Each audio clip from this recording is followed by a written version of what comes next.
find it. Emails. Oh, there it is. Whoop, there it is. Recording in progress. Here we go. Good evening. Yarmouth Select Board meeting for June 3rd, 2025 is at 5:30 PM in the Yarmouth Town Hall Hearing Room, 1146 Route 28, South Yarmouth, Mass. 02664. And for those of you who would like to listen in, you can do that on our town website. We have access to Zoom, if so interested. So opening our meeting today, why don't we start by doing the Pledge of Allegiance? I pledge allegiance to the flag of the United States of America and to the republic for which it stands, one nation, under God, indivisible, with liberty and justice for all. Okay, and we have Mary at the podium because we have the swearing in of elected officials. I'll turn it over to you, Mary. Good evening, Madam Chair. Would you like to go first? Why not? All right. Stand up and raise your right hand and repeat after me. I, please state your name, Dorcas McGurran, do solemnly swear and affirm do solemnly swear and affirm that I will faithfully and impartially that I will faithfully and impartially discharge and perform all the duties incumbent upon me all the duties incumbent upon me as a Select Board member for the Town of Yarmouth, as a Select Board member for the Town of Yarmouth, according to the Charter, bylaws, rules, and regulations according to the Charter, bylaws, rules, and regulations for the Town of Yarmouth, for the Town of Yarmouth, the Constitution and laws of the Commonwealth of Massachusetts, Constitution and laws of the Commonwealth of Massachusetts, and the Constitution and laws of the United States of America. and the Constitution and the laws of the United States of America. So help me God. So help me God. Congratulations. Thank you very much. Thank you very much. It's a pleasure. Thank you very much. Thank you very much. Thank you very much. Liz, you're going to be next. So I just need two signatures from you. One there, which you can keep, and this one for me. Okay. Mary, where do you find these wonderful green folders? Is it a secret source? I like the suitable for framing certificate. Oh, okay. Thank you, Mary. Okay, I'll now be seated and let Mary take over again. Liz, Yes, ma'am. please stand. I'll act as our You could raise your right hand and repeat after me. I, I, please state your name, Liz Argo, do solemnly swear and affirm do solemnly swear and affirm that I will faithfully and impartially that I will faithfully and impartially discharge and perform discharge and perform all the duties incumbent upon me all the duties incumbent upon me as a Select Board member for the Town of Yarmouth, as a Select Board member for the Town of Yarmouth, in accordance with the Charter, bylaws, rules, and regulations in accordance with the Charter, bylaws, rules, and regulations of the Town of Yarmouth, for the Town of Yarmouth, the Constitution and laws of the Commonwealth of Massachusetts, the Constitution and law of the Commonwealth of Massachusetts, and the Constitution and laws of the United States of America. and the Constitution and laws of the United States of America. So help me God. So help me God. Congratulations.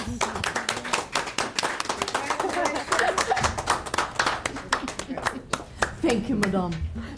congratulations. Thank you. Thank you. Thank you. Thank you, Mark. Just need two quick signatures from you, please.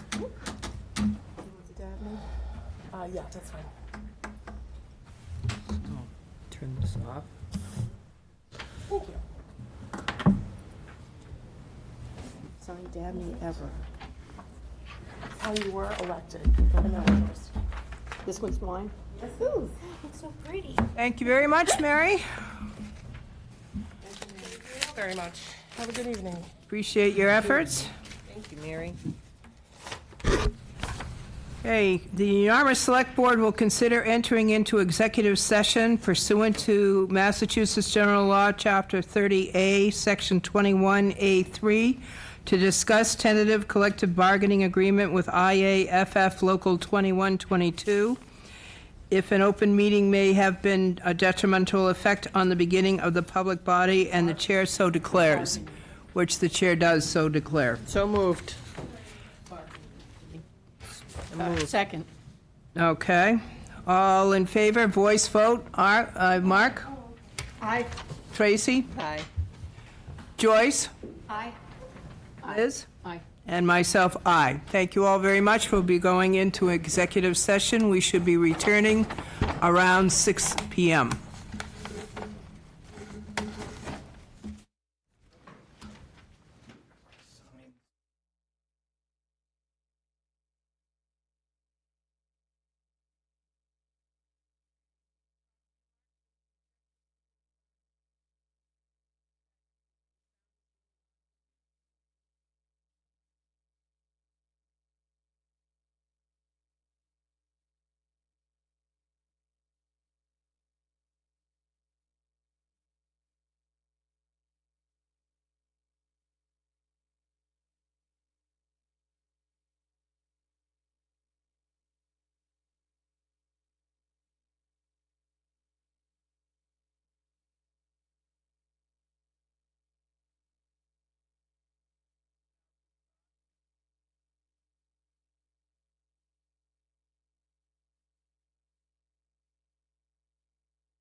I know. It's the dynamics of negotiating.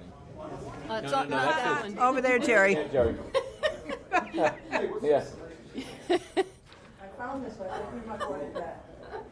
Yeah, you can't. Oh, thank you very much. Hanging out signs. I figured. Maybe we'll put this. We might have to talk about going gotta- earlier you on gotta- you Saturday gotta if hide the that. weather's going to be as bad as they're saying. Baby Ducko. No, I said earlier than noon. I'll give you a call. Whoa, we got the big guns tonight. What? What? Goodness me. Will you look at this? Where did he come from? Do I even know him? What are they doing at golf? Hi. I don't know when we're up. Goodness, look at it. Thank you.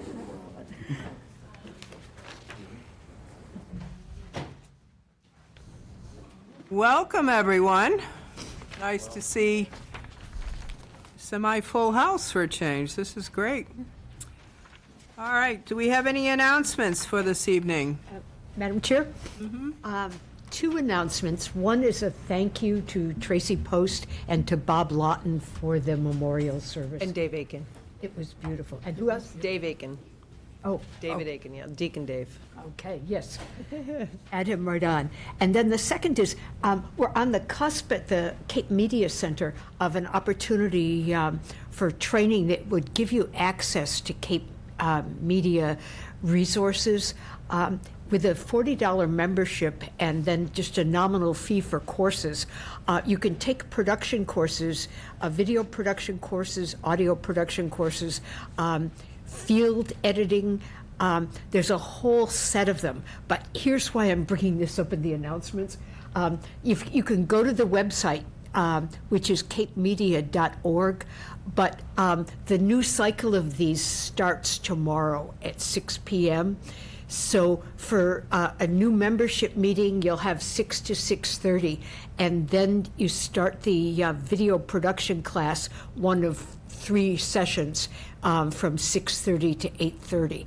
And I checked, and there is space in the classes. So if any of you are interested, what that gives you is not just the training itself, but the use of the facilities, and then the ability to put up on Channel 9 things that you've produced in the studio. And that includes things like podcasts.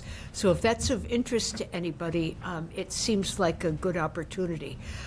Memberships are $30 for individual members, and then there's a family membership, there's a nonprofit membership. There are different categories, but they're very reasonable. Okay, done. Okay. And Liz? Thank you. I think our town administrator will probably be touching on it, but I did have someone who reached out to me about the traffic issues at the corners of Station Avenue and Wood Street, and of course we lost somebody at that corner, and somebody was hospitalized just last week. And I want to say that the police department was notified, and they probably were already on it, so I shouldn't presume that they weren't, but there will be steps taken to make sure that that corner is much safer. So are you going to give us an update? Because I have more to say about that. That later really about- is not a spot for the announcements. That should be held for later on into our meeting. All right, well, I want the people who reached out to me Well, know. you can bring that it's up. being taken care of. We can bring that up later. Can I Another then also announcement. make the appointments announcements? uh, We still need to have people volunteering for the Recreation Department and the Zoning Board of Appeals have openings on those committees. Thank you. The Library Building Committee will be having a public meeting on, is it June 12th? The place and time to be decided. We're probably looking at 6 p.m., but yes, the location, we thought we had this room, but we'll be announcing it on the webpage. And this will be regarding site selection. Site selection. On the 5th, they're taking a look at the report. On the 12th, they're going to take public input from there to determine how the sites that have been available over several years in terms of discussed relate to what the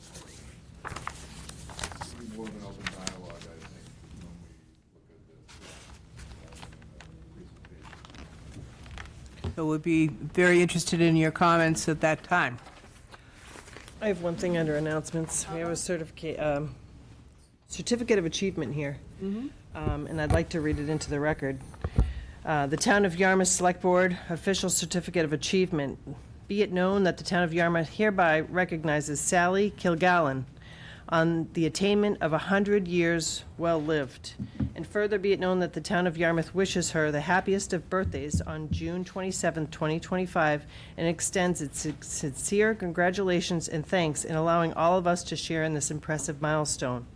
Beautiful young people are accents of nature, but beautiful old people are works of art, said Eleanor Roosevelt. This certificate is approved by the Yarmouth Select Board on the 3rd day of June, 2025, and it's signed by the entire board. So we wish Sally a happy 100th birthday. She's a resident of Yarmouth.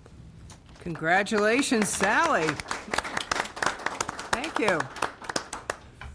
Do we have any public comments?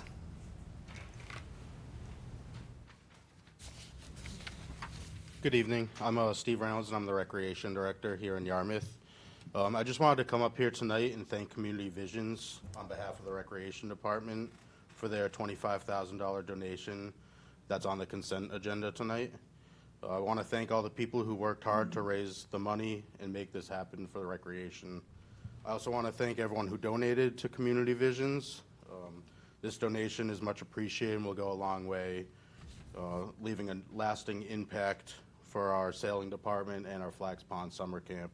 I just wanted to come up here and thank Community Visions for all their hard work.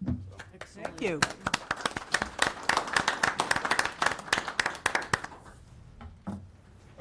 Hi. My name is Jerry O'Connell. I'm just voicing concerns of people that I bump into. A lot of people are still complaining about the condition of Route 28. The concern is that maybe during the summertime, we have these kids running around on scooters, and some of these kids are going faster than the vehicles, faster than the cars. They're not wearing helmets. You know, the problem is if one of these kids takes a digger, wipes out, hurts themselves, you know, that is not good. The other concern is that our safety vehicles, our police vehicles, our fire vehicles, nobody really goes down Route 28 faster than 30 miles an hour. What are these guys going to do if they have to pursue a vehicle on, you know, going through Route 28 with all of them bumps? It just creates an unsafe condition, not to mention the wear and tear on our safety vehicles. Every contract has conditions and terms that it must meet. Are the conditions of the contract on Route 28 being met? We don't fix holes with bumps. We don't fix bumps with holes. We're all very familiar with the condition of Route 28. Is this going to stay like this throughout the summer? The ripple effect, the washboard effect on Route 20, is it going to stay like that? Because it's going to affect businesses, and it is a safety issue. Thank you. Thank you. Any other public comments from anyone in the audience? I believe I see Kurt.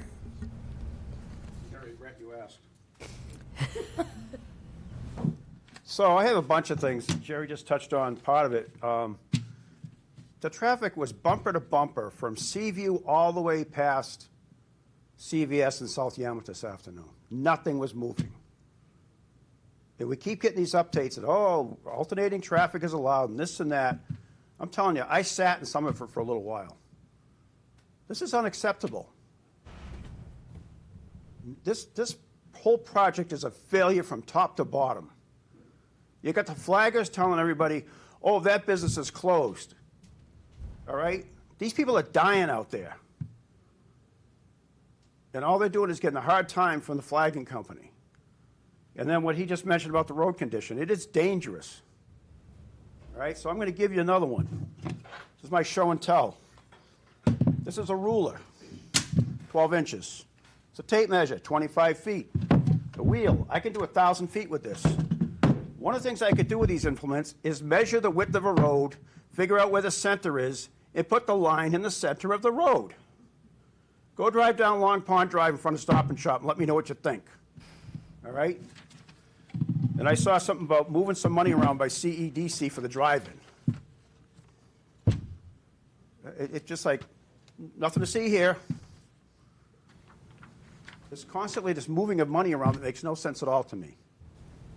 Now, speaking of CEDC, I would like to know why they hate the Chamber of Commerce so much.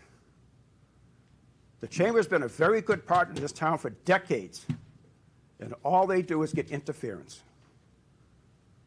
And I don't understand why. And another subject was brought up about the scooters and stuff. Every year, they have these orientation dinners for the J1 workers. And I said, somebody should make sure they know the road rules, so they ride on the correct side of the road, they know when they have to stop, blah, blah, blah, the whole list of laws. Yep, they're told. I've already seen them all crossing the road, not looking, riding on the wrong side of the road. Somebody will get killed. We've been lucky, I think, that nobody has, but it's coming. Somebody needs to stop what's going on. You know, we pay. This whole sewer thing is irritating to me. We're paying a lot of money and we're not getting what we pay for. They have no concern about how much they interfere with people, not just the businesses, but just the citizens. Everything, if you hear what's on the street, everybody says, nobody will even go to 28 and try to do business with somebody. They've just given up, all right? I think the financing has looked like a house of cards right now because part of it's a diff. And if all your places go out of business and they don't have any increase in property values, that takes care of that part of it. You won't have that money. So somebody needs to stop this. You got to. I don't know if you people listen to people, talk to people. What I hear in the street, you should all be hearing. I don't know why you're not. If you are, why you're not doing something about it. It's just totally wrong. We can do better. We deserve better. Do we have any other comments? I see online, is that Cheryl Ball? Yes. Can you hear me? I can. Okay. Yeah, speaking of we deserve better, I wanted to make a public comment tonight about our state representative, Chris Flanagan.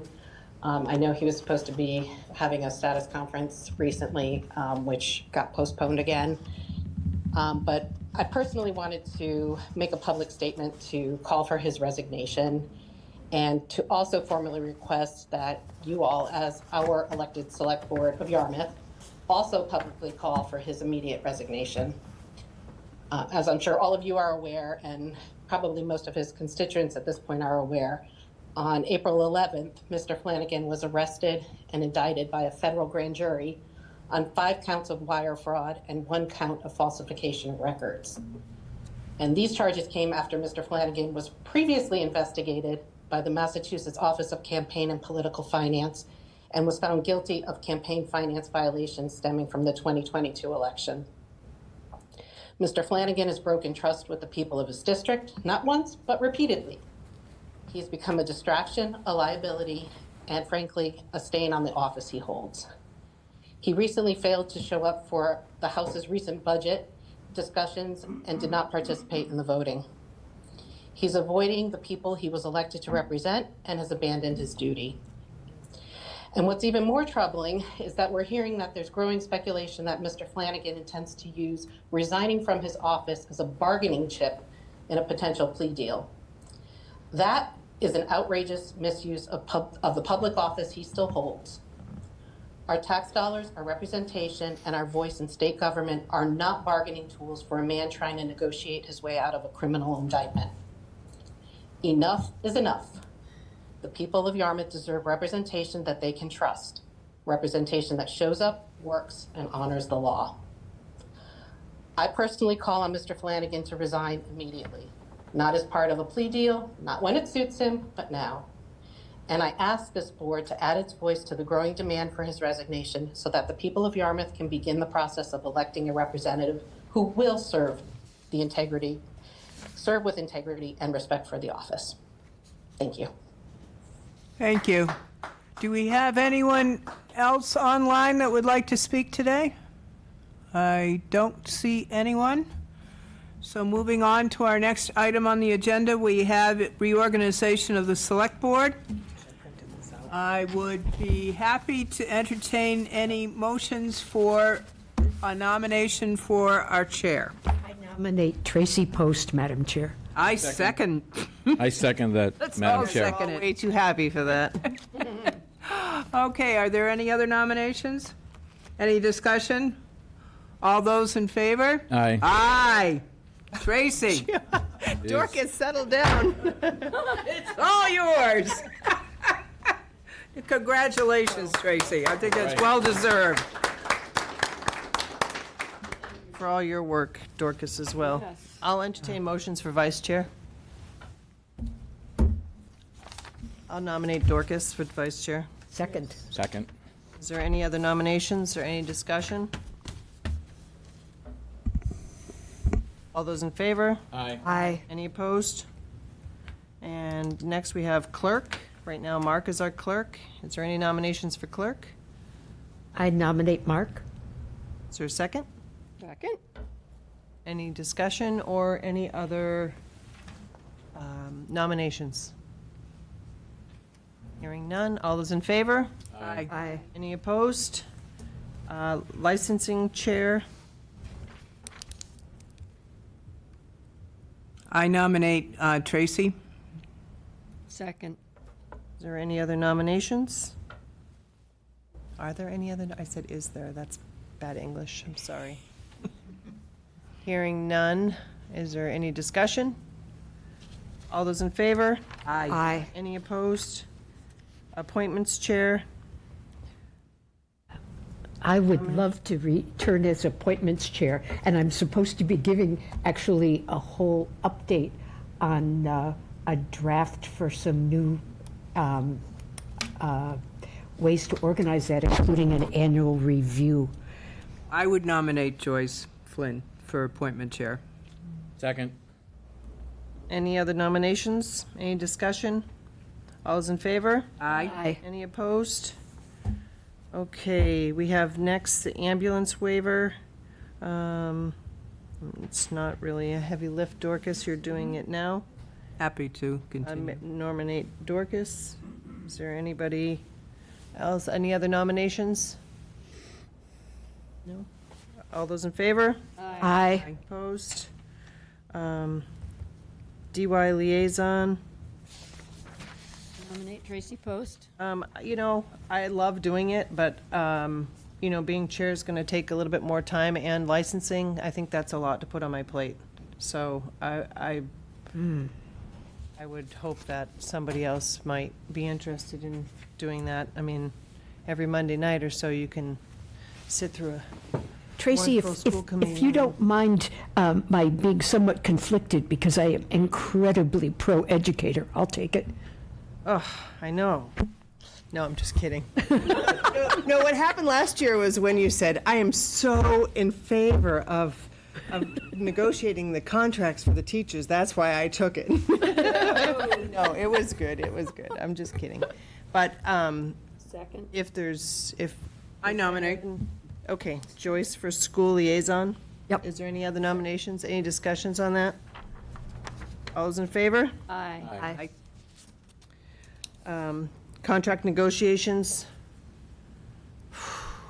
I'll keep that one. On that one, I think you should. I nominate Tracy. Second. I don't Second. even know if it's a year. I think they're all pretty well settled, but is there any other nominations? All those in favor? Aye. Any opposed?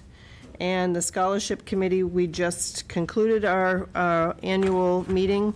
It was somewhat of an undertaking this year. We had 52 amazing applicants. When I first started, I think we had probably about 17 or 18, so it wasn't as much to read, but it's a lot of literature to read, but it's a once a year meeting. If anybody else is interested in doing that, it's a very rewarding committee. I'd be happy to take that. Dorcas, You will have given them rides. You will have a whole context for the written I applications. will. that's a good thing sometimes. I move Dorcas McGurran for Scholarship Is there Committee. a second? Any other nominations? All those in favor? Aye. Aye. Opposed? I move Mark Forrest for Affordable Housing Trust. Second. Any other nominations? All those in favor? Aye. Aye. Opposed? alternate to the airport. Chris Greeley is our airport rep. Would you be the alternate? I moved Dorcas McGurk for the alternate. I think we need to try to, Liz, you don't have anything here yet. Well, I will stick with the MPO. Well, Dorcas has 3 other. I'm fine to do an alternate airport rep. I don't know if you're Okay. willing to give it up, but I think we Oh, should no, try that's to fine. spread it out if we can. Yep, that's fine. There you go. Is there any other nominations?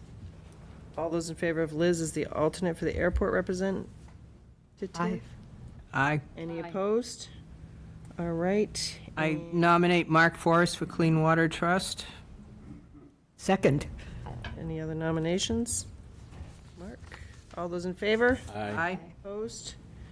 Public access? I nominate Joyce Flynn. Any other nominations? Any discussion? That's for the media center? Yeah. Oh, okay. Yeah. All those in favor? Aye. Opposed? Regional Transit Authority, we have Bob Lawton as our representative now. I think that's a, That's a good, Continue that. that should continue. So I'd not- I would designate or nominate Bob Lawton. Second. nominations. All those in favor? Aye. Opposed? MPO. Nominate Liz Argo. Well, isn't this an elected?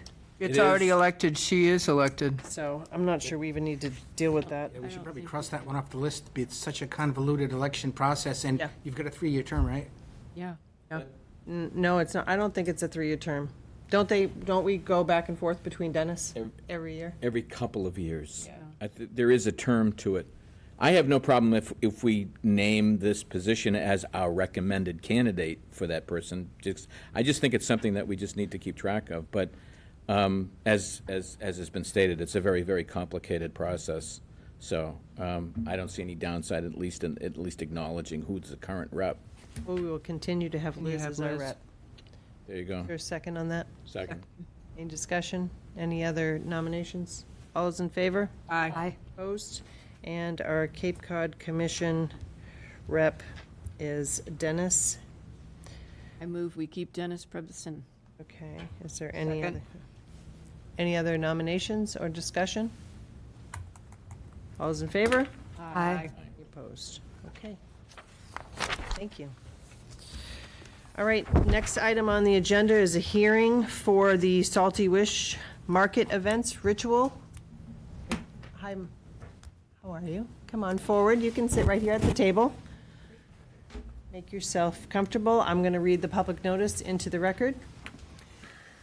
The Town of Yarmouth Select Board Entertainment License Hearing. The Yarmouth Select Board, acting as the local licensing authority, has received an application from Ritual Holly Lemieux, owner for a special entertainment license for a Salty Witch Market event, a vendor market located within the parking lot of 23 White's Path, Unit L, South Yarmouth, Mass. 02664 on Saturday, June 21st, from 4 p.m. to 10 p.m., and October 26, 2025, from 11 a.m. to 5 p.m. Holly Lemieux is listed as the person in charge of the event.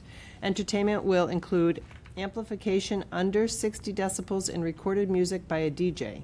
The hearing will be held on Tuesday, June 3rd, 2025, at Town Hall, 1146 Route 28, Yarmouth. The Select Board meeting begins at 6 p.m. Written comments will be accepted until 4:30 on Friday, May 30th, the Select Board's office. It can be submitted electronically to public comment at yarmouth.ma.us. Verbal comments will be accepted at the hearing. Bob, were there any electronic correspondence on this application? No, there were not. Okay. Hi, Holly. Hi. Thanks for coming. If you want to just give a brief description to the board of what it is that you would like to accomplish. And I know you did this last year. Yes, we did this last year. It was a successful event despite cold weather. We saw about 300 patrons come and support local artists, which was really cool, and we aim to do the same thing again. This year, so far, we have 30 vendors signed up. I anticipate an attendance of about 500 patrons throughout the evening. It's a night market, family-friendly, and really, who wants to walk around one of those to utter silence? So we are just looking to play some music to create a nice atmosphere for people to enjoy. Okay, Can excellent. I ask a question, Tracy? Just to, when you say art, are those the vendors selling their art? Yes. So all of our vendors are our ethos for this market is if you didn't make it, it doesn't go on your table. As a result, we see a lot of people buying real art, which is amazing. We've had pieces upwards of 500 to 1,000 sell for our artists. We've helped to launch probably about a dozen micro businesses from just side hustles to like real businesses for women-owned businesses, LGBTQIA-owned businesses, BIPOC-owned businesses, just people supplementing their incomes so they can continue to make a real living on Cape Cod. It's really, really awesome, especially considering how niche we all are. Sounds like it's something that might jive with the Yarmouth Public Art Committee. Thank you. Thank you. She's going to bring a butterfly net and catch some artists. So in the packet also is the affidavit signed by Pam about the notices to abutters. So before we go any further, there's also notices in here from the licensing board about fire prevention and the setup, your certificate of insurance. And we will go to the public first to see if there's anybody here in the audience that would like to speak on behalf or against this application.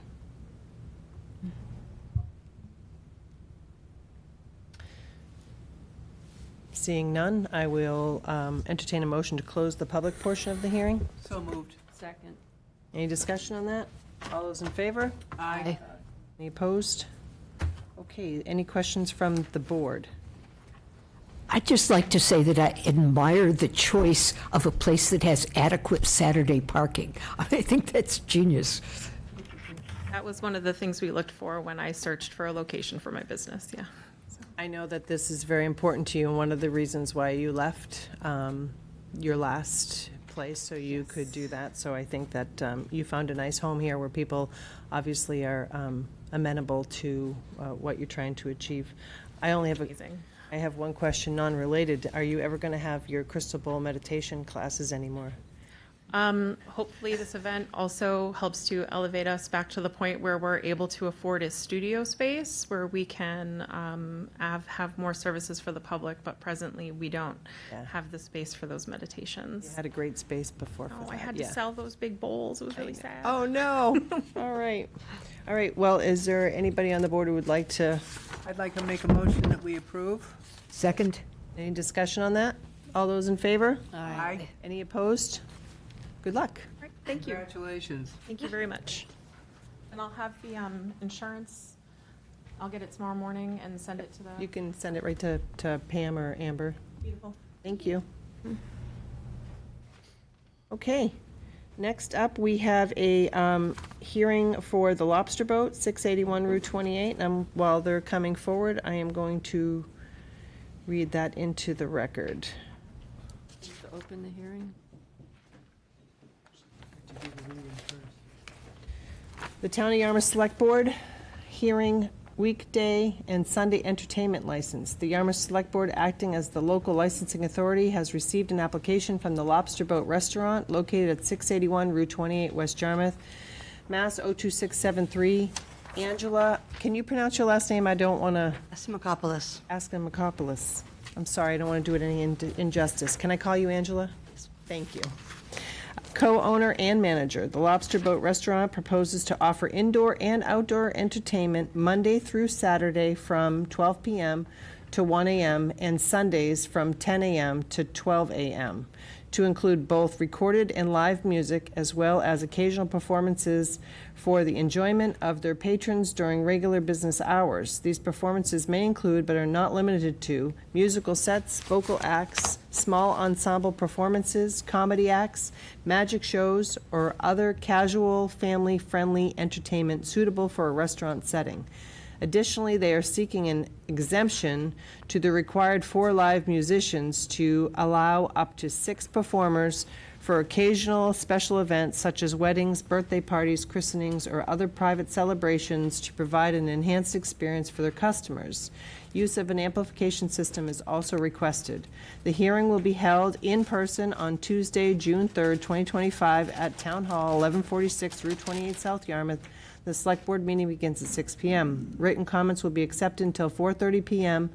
Friday, May 30th, 2025, in the Select Board office at Town Hall, or can be submitted electronically to publiccomment@yarmouth.ma.us, and verbal comments will be accepted at the hearing.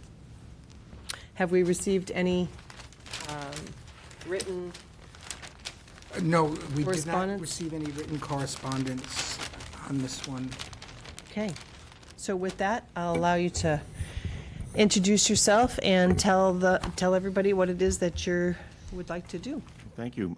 For the record, I'm Paul Tardif. I'm an attorney in Yarmouthport, and I do represent Azzaro Yarmouth LLC. It's the owner of the Lobster Boat Restaurant on Route 28. They've operated the restaurant there since 2004, when they leased the property, and then they purchased it in 2005. They currently hold a Section 12 liquor license. It's in good standing, and they've had that for 21 years. The Lobster Boat has a total of 334 seats. It's a big place. And these applicants have never had an entertainment license for this location. They not only host thousands of guests over the summer months, but they also welcome all our tour buses in the shoulder seasons because of their location and also because of the size of their restaurant. So they are very good stewards for our town, and they provide a great service for our tourist community, and that's our biggest industry. The application is for an entertainment for weekdays and Sundays. There are some changes to the request that we had with the notices.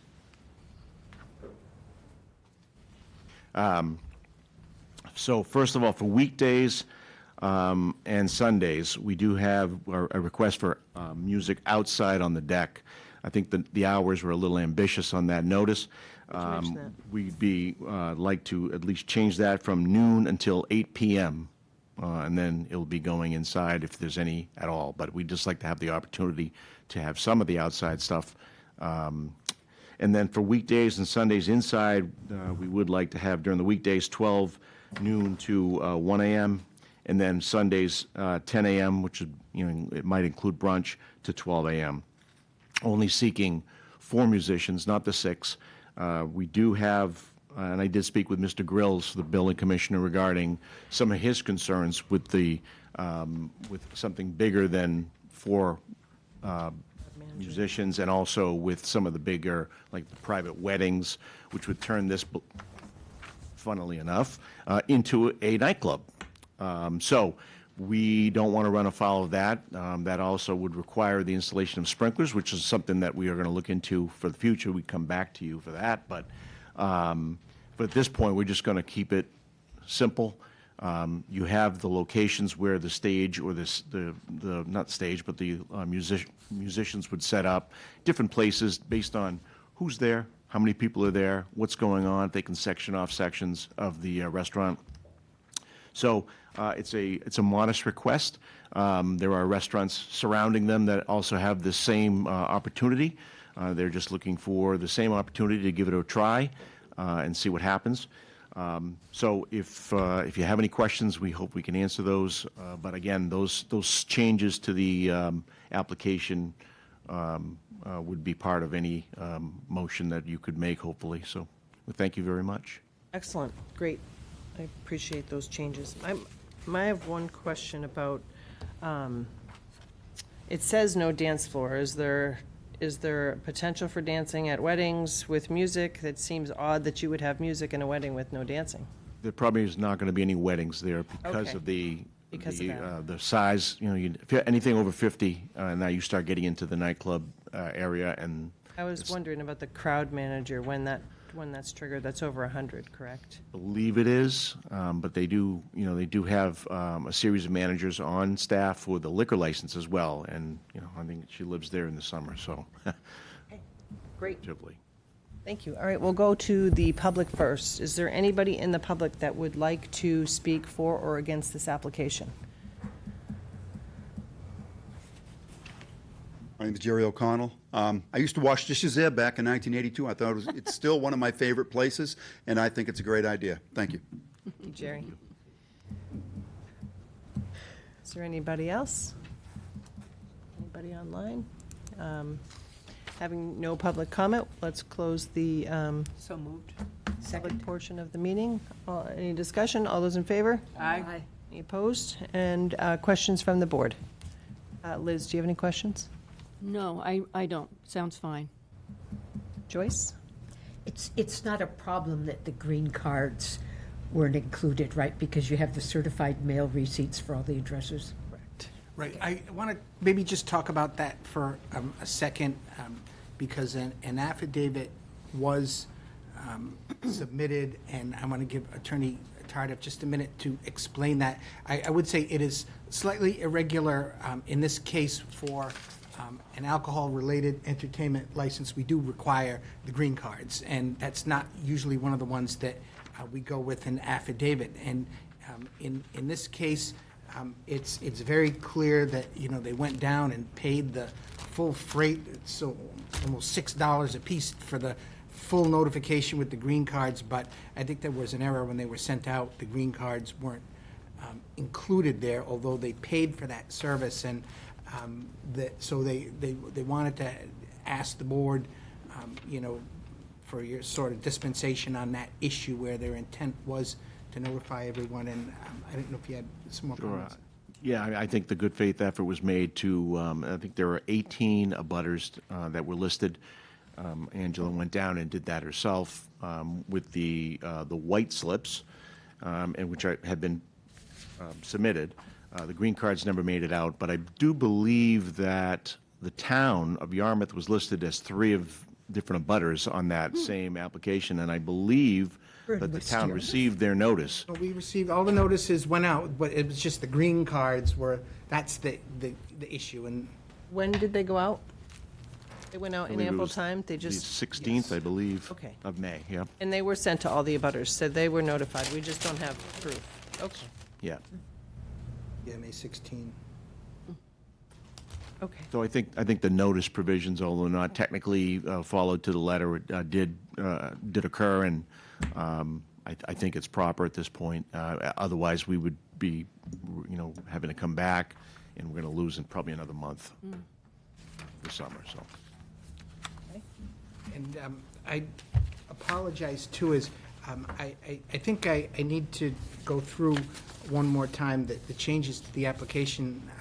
It was rather quick and I didn't get it all. 12 to 8 p.m. on the outdoor, and the Monday through Saturday, 12 to 8, outdoor.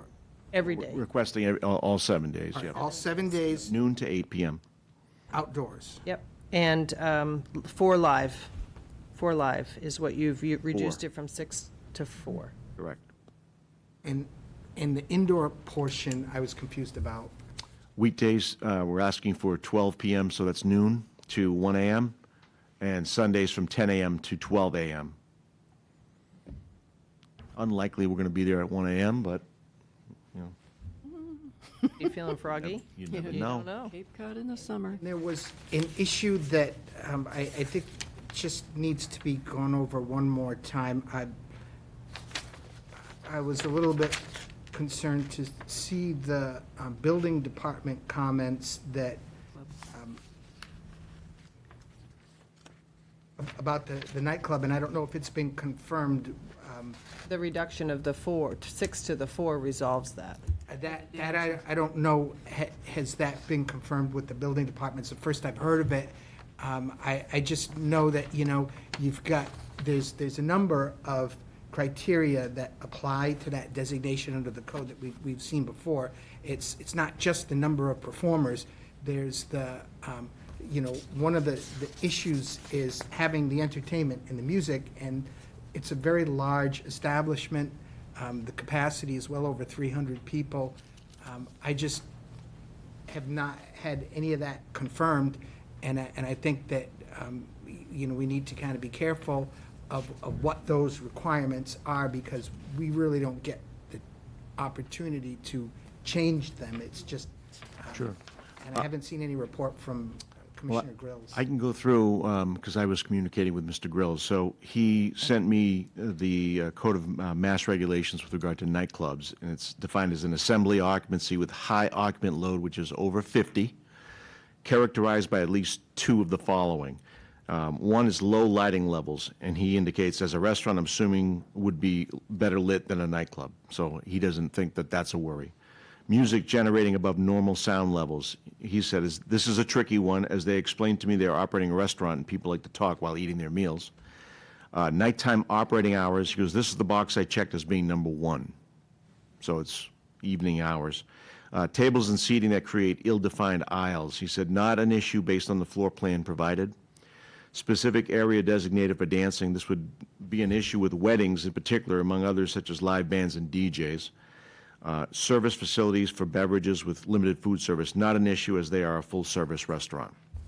So he was really worried about nighttime operating hours and also the specific area designated for dancing, which I don't think we're going to have that. So I don't think so, and I don't think we're going to have any weddings there. I think she's aware of it.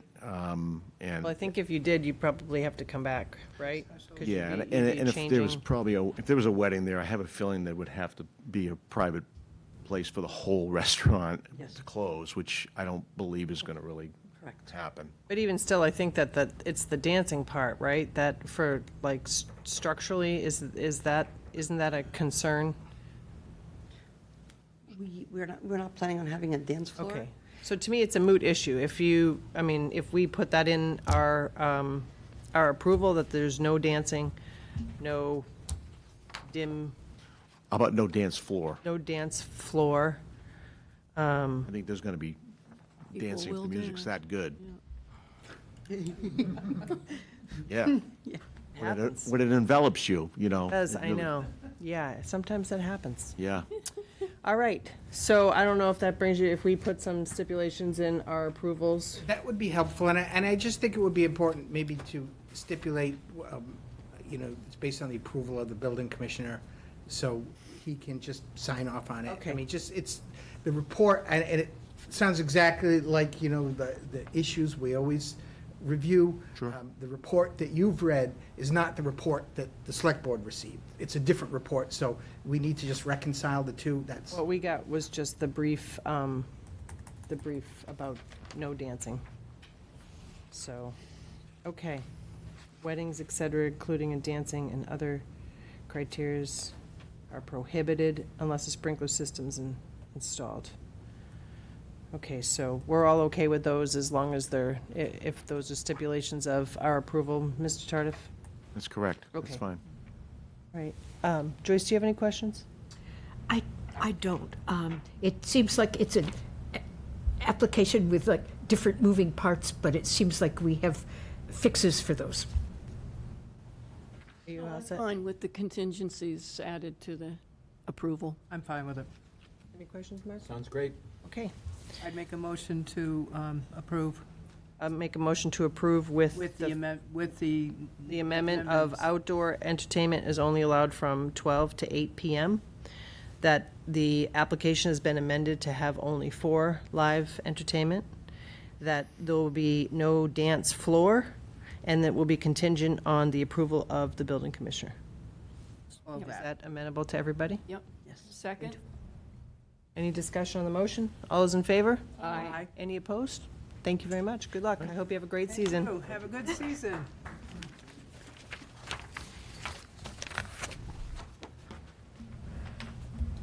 Okay.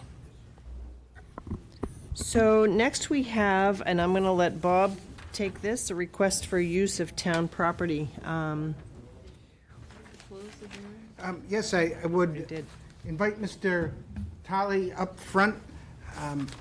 We have an application that we reached out and discussed that, Mr. Talley had been selling lobsters from his home, which resulted in a zoning complaint that has had a great deal of discussion, and the planning board has met with him to develop potential new zoning regulations which may very well allow those sales to occur. Their timing is such that obviously that won't be ready until a fall town meeting.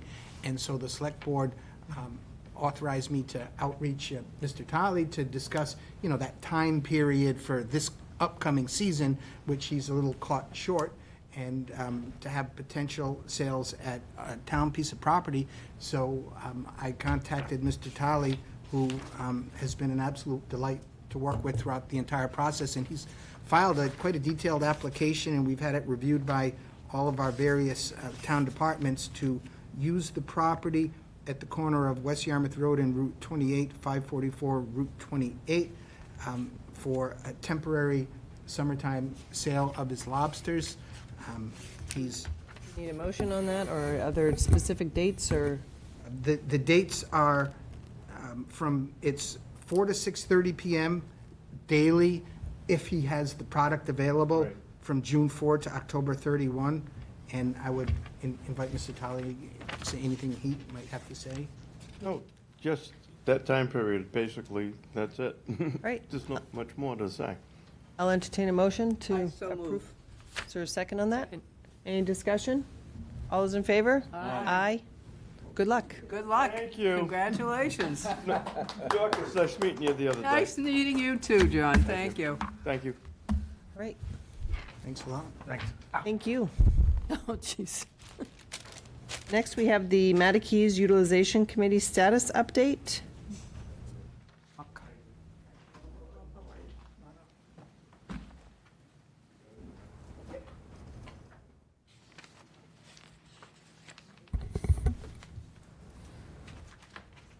Aw. Beautiful. Joyce likes turtles. Birds too, huh? Birds too? Okay. When I was 8, I had a parakeet. Not a parrot, but a parakeet. I'm a big fan.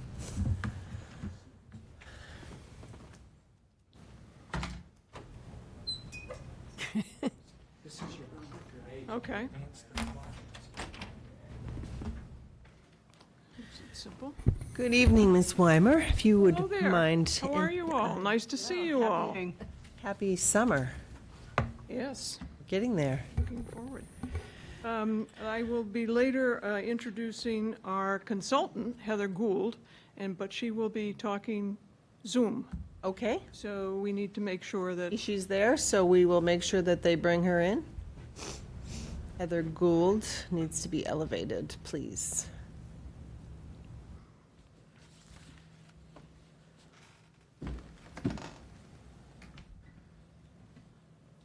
and we're all set, I think?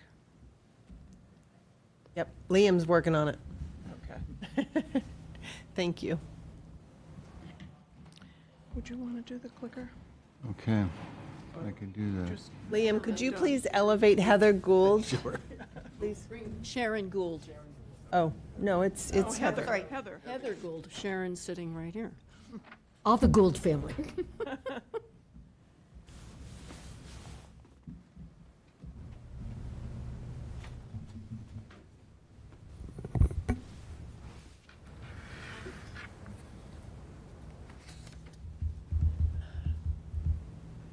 There she is. Heather, you're with us now. If you unmute yourself, you could participate. Perfect. I see you, but I don't hear you. I am here. Here we Thank go. you. Hi. Good evening. Thanks for joining us. Well, thank you very much, and look forward to updating you for a second time. I came earlier this year on January 7th, and we had a discussion at that point. And we are well aware that we want to continually update you, and this is our second update. I also have members here of the committee. Next to me is our vice chair, Andrew Laird, and he's retired but has served, has studied.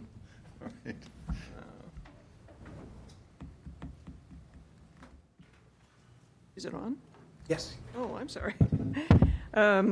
So he has studied real estate design, development, and project management for office, shopping, and R&D properties. Also his second career in healthcare.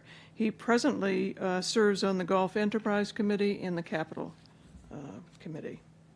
Lindsay Petro could not be here tonight, but she serves as our committee clerk, and she is a present volunteer in PTOs and DY schools, is the capital budget rep to our committee, and has 2 children that have participated in town recreation activities as well as paid activities, and fully aware of what town recreation may be lacking, and has.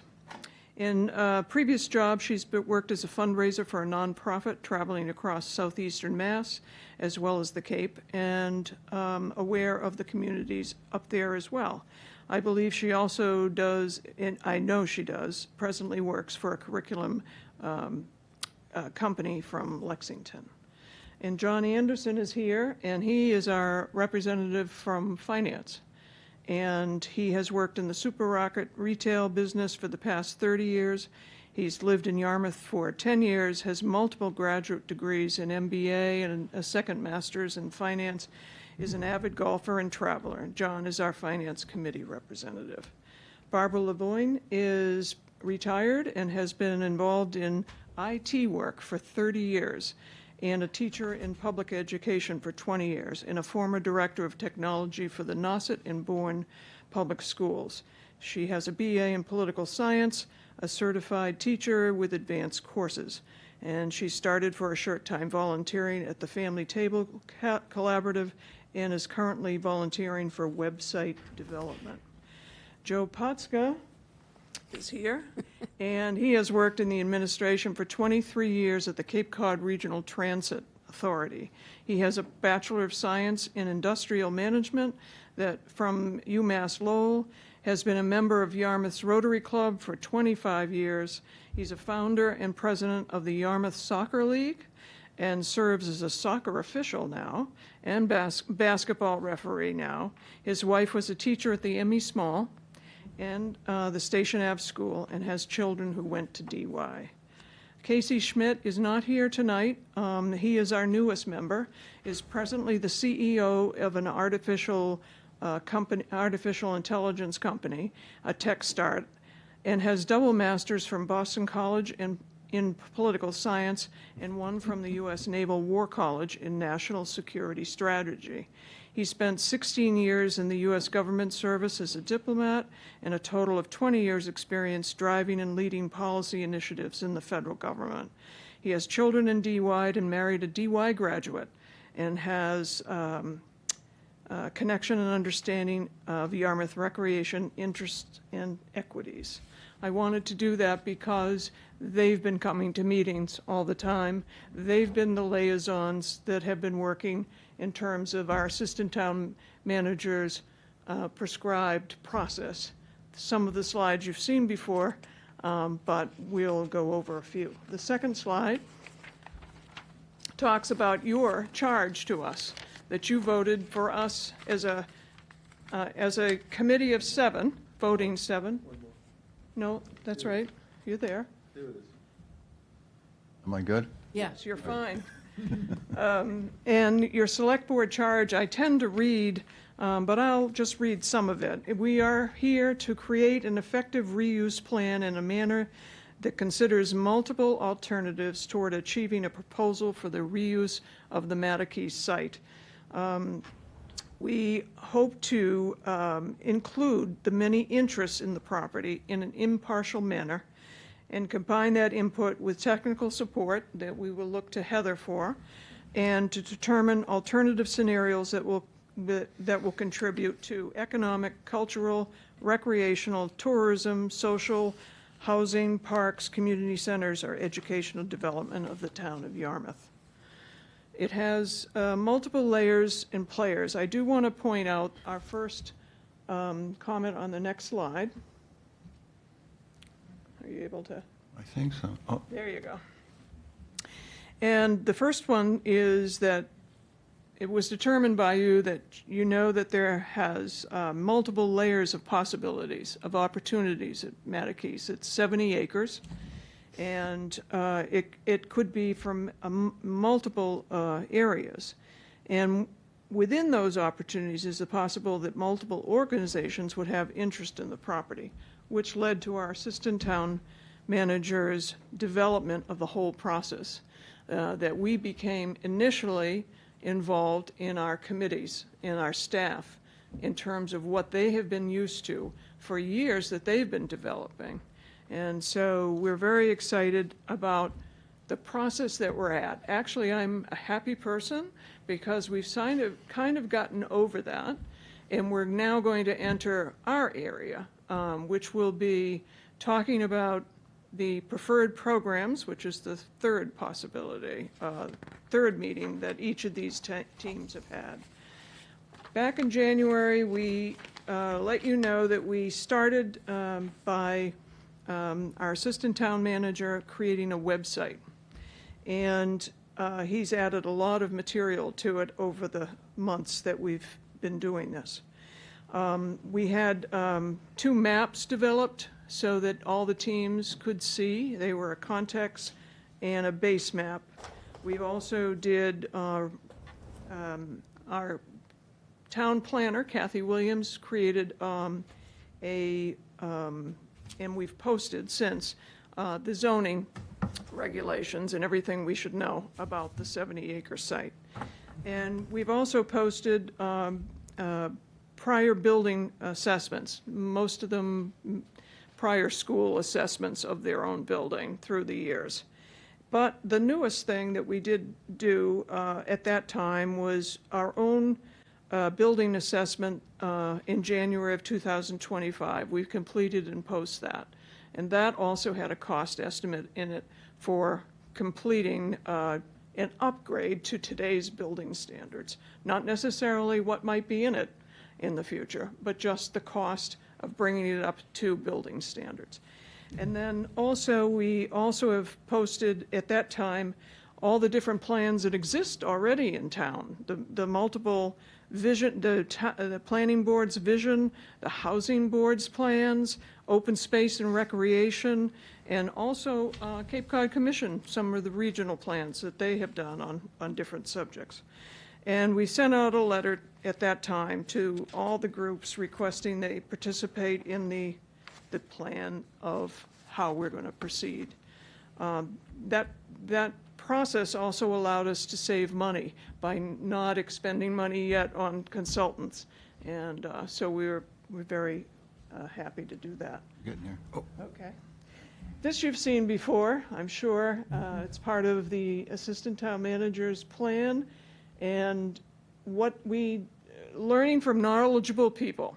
So we're learning from housing and recreation and open space and water and all of the different committees that you have here with wonderful staff with them.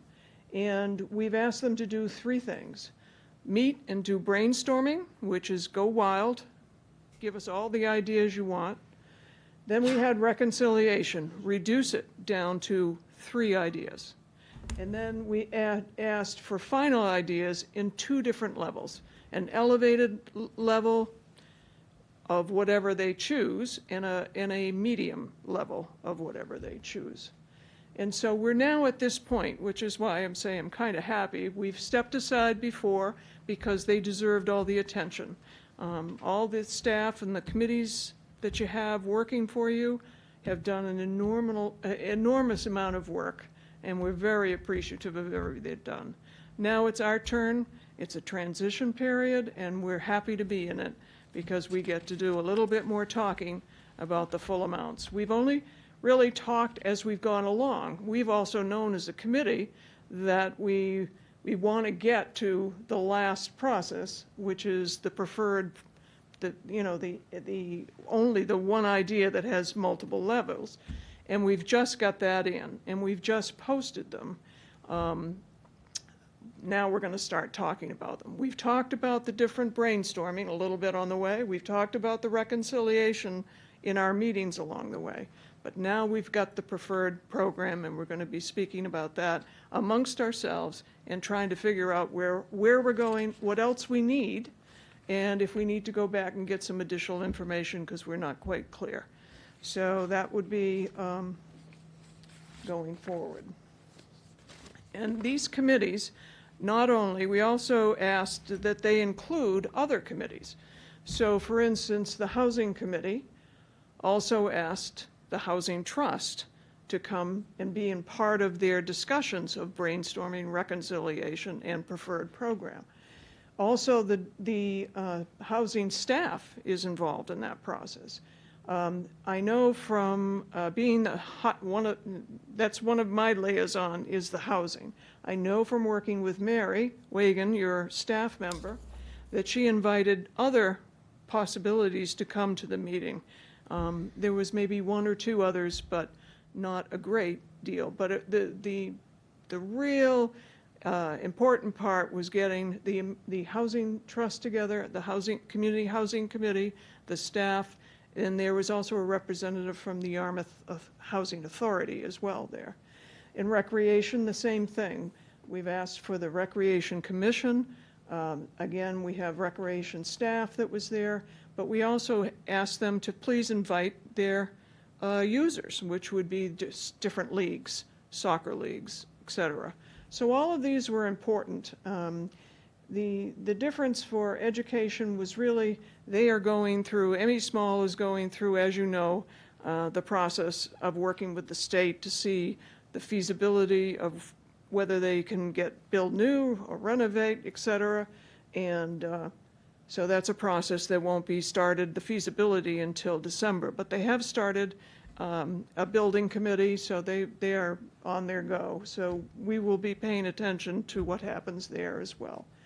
And then open space and water supply, conservation, and the staff and department have been wonderful too. They never really finished in terms of a third process because they're mostly regulatory and permitting.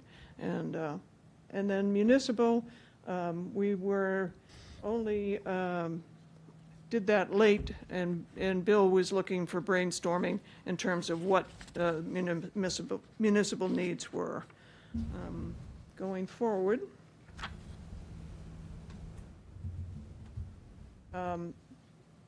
so in terms of the brainstorming section, CEDC, Economic Development, your local economic development, had a separate brainstorming, and they came up with 11 different ideas. And they're variety. They were tournament center, sports facilities, housing, commercial center, medical, municipal uses, trade school. Also became in the chamber brainstorming, which was our first communication actually with the Yarmouth Chamber of Commerce. And so they additionally had 7. So there were like 17 ideas that came out of the brainstorming for this economic development. In housing, with the groups that I talked about, there were 24 ideas in brainstorming. In municipal, he totaled 11, as you can see by the chart. For those 3, 53 ideas were done. In our next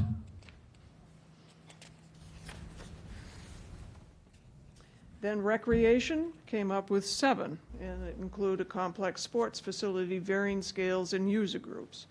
And open space, they had some natural resource enhancements like trails and gardens and ecotourism.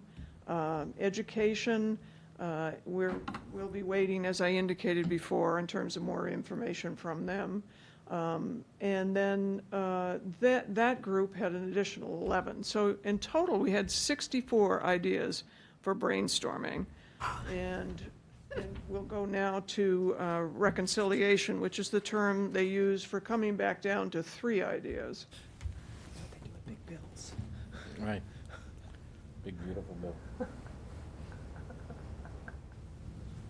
Slide? I think we'll get there. New slide? Okay. No, next slide.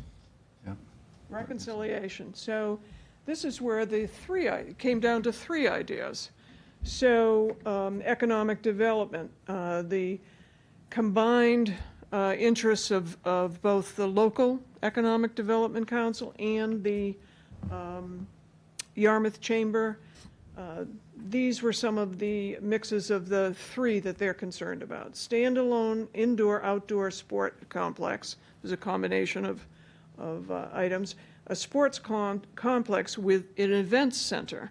And that was another one, and mixed-use development above with retail.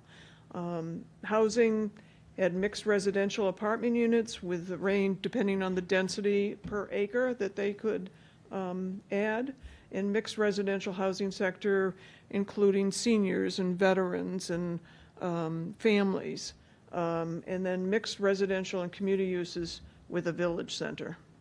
As I stated, municipal ended at the end of brainstorming. And the other area of reconciliation is, okay, no. Yeah. Yep. That's it. Recreation, there was a tournament level, and it was complex facilities, multiple fields, and indoor facilities attractive to wide region of Massachusetts. The regional tournament center were multiple fields and indoor facilities with a narrower region, perhaps Cape and Southeast Massachusetts. And then the third was community facility, target to the community. So looking for just to take care of their own recognition needs presently, but also maybe some growth in having that as one of the three. Open space we talked about is being mostly regulatory for natural resource asset protection and natural resource awareness and operational ideas. Each of the people in preferred, when they offered their preferred and final option, also included a number of ideas that might be important to them, so that we'll have those things to work with as well. And pending completion of study that the education do, the report will include at least one of the three ideas with space for the education of the ME Small School. And next.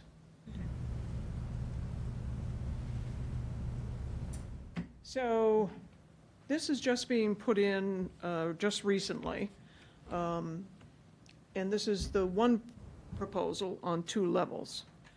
So this is where we want to get to in terms of lots of conversation that we have as a committee. The economic development, the team's preferred scenario is a multi-purpose sports complex that can accommodate other types of events. In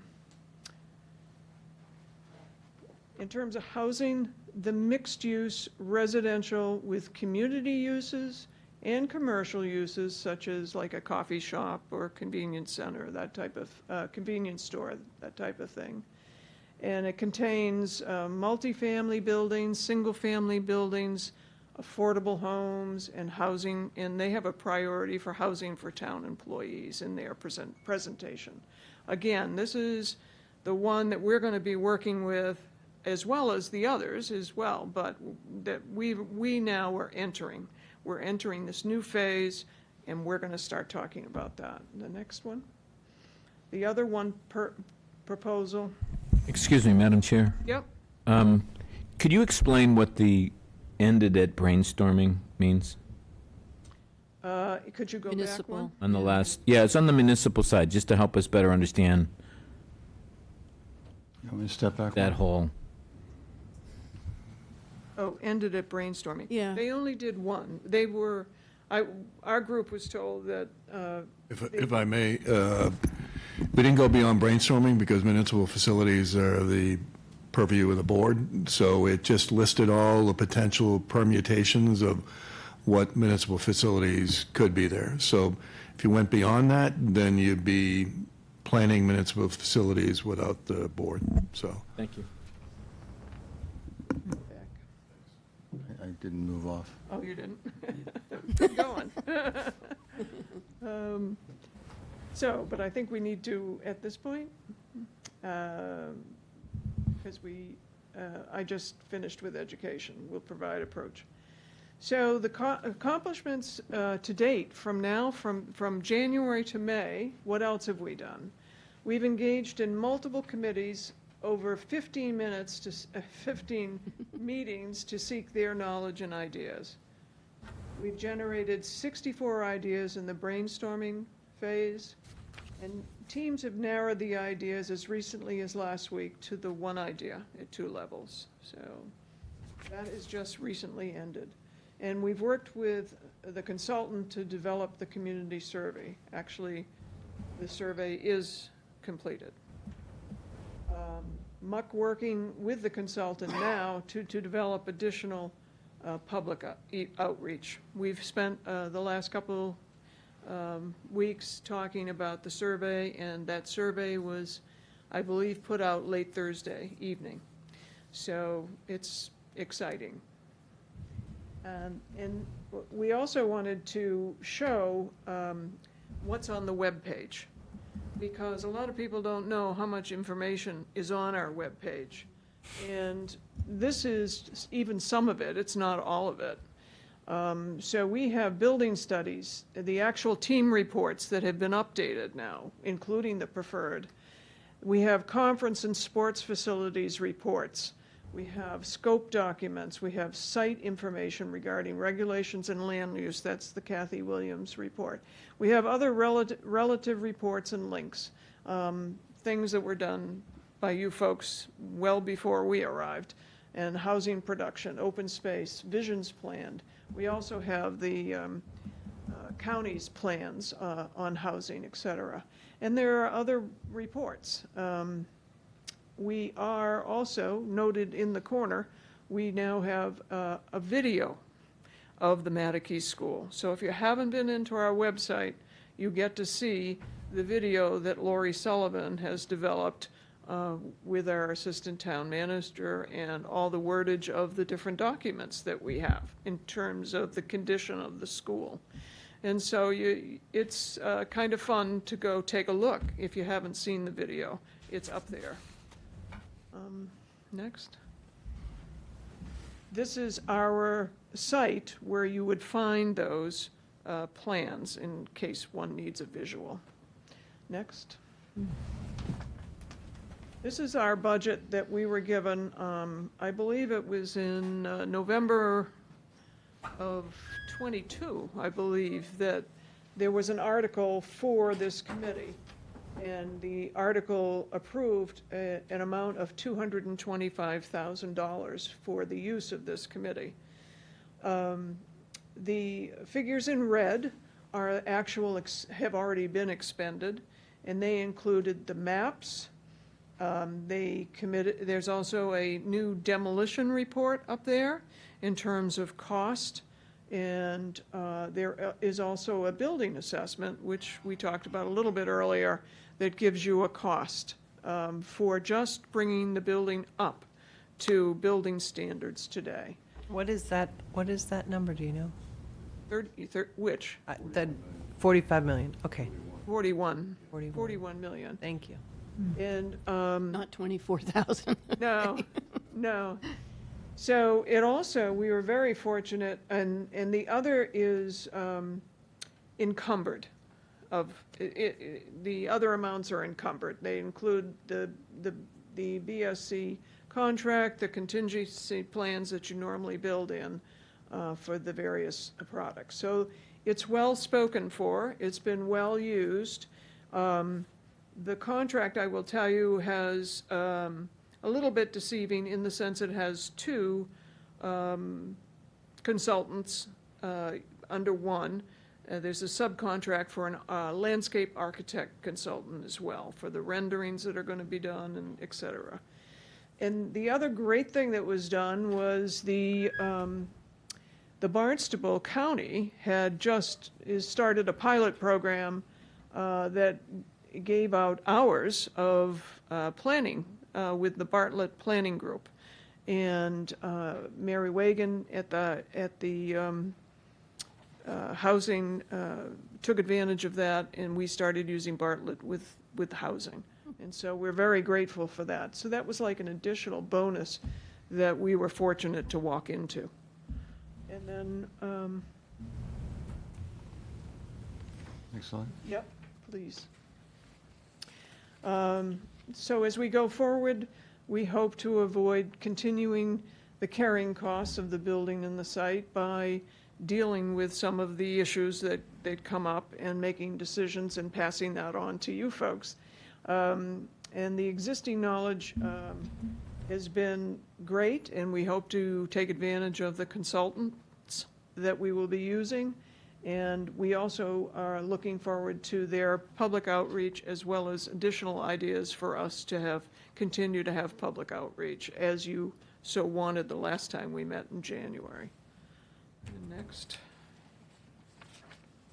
In terms of our next steps, will be to review and refine teams' reports as a committee, understand community plans and studies related to teams' outcomes. We'll be talking about the different plans that are posted.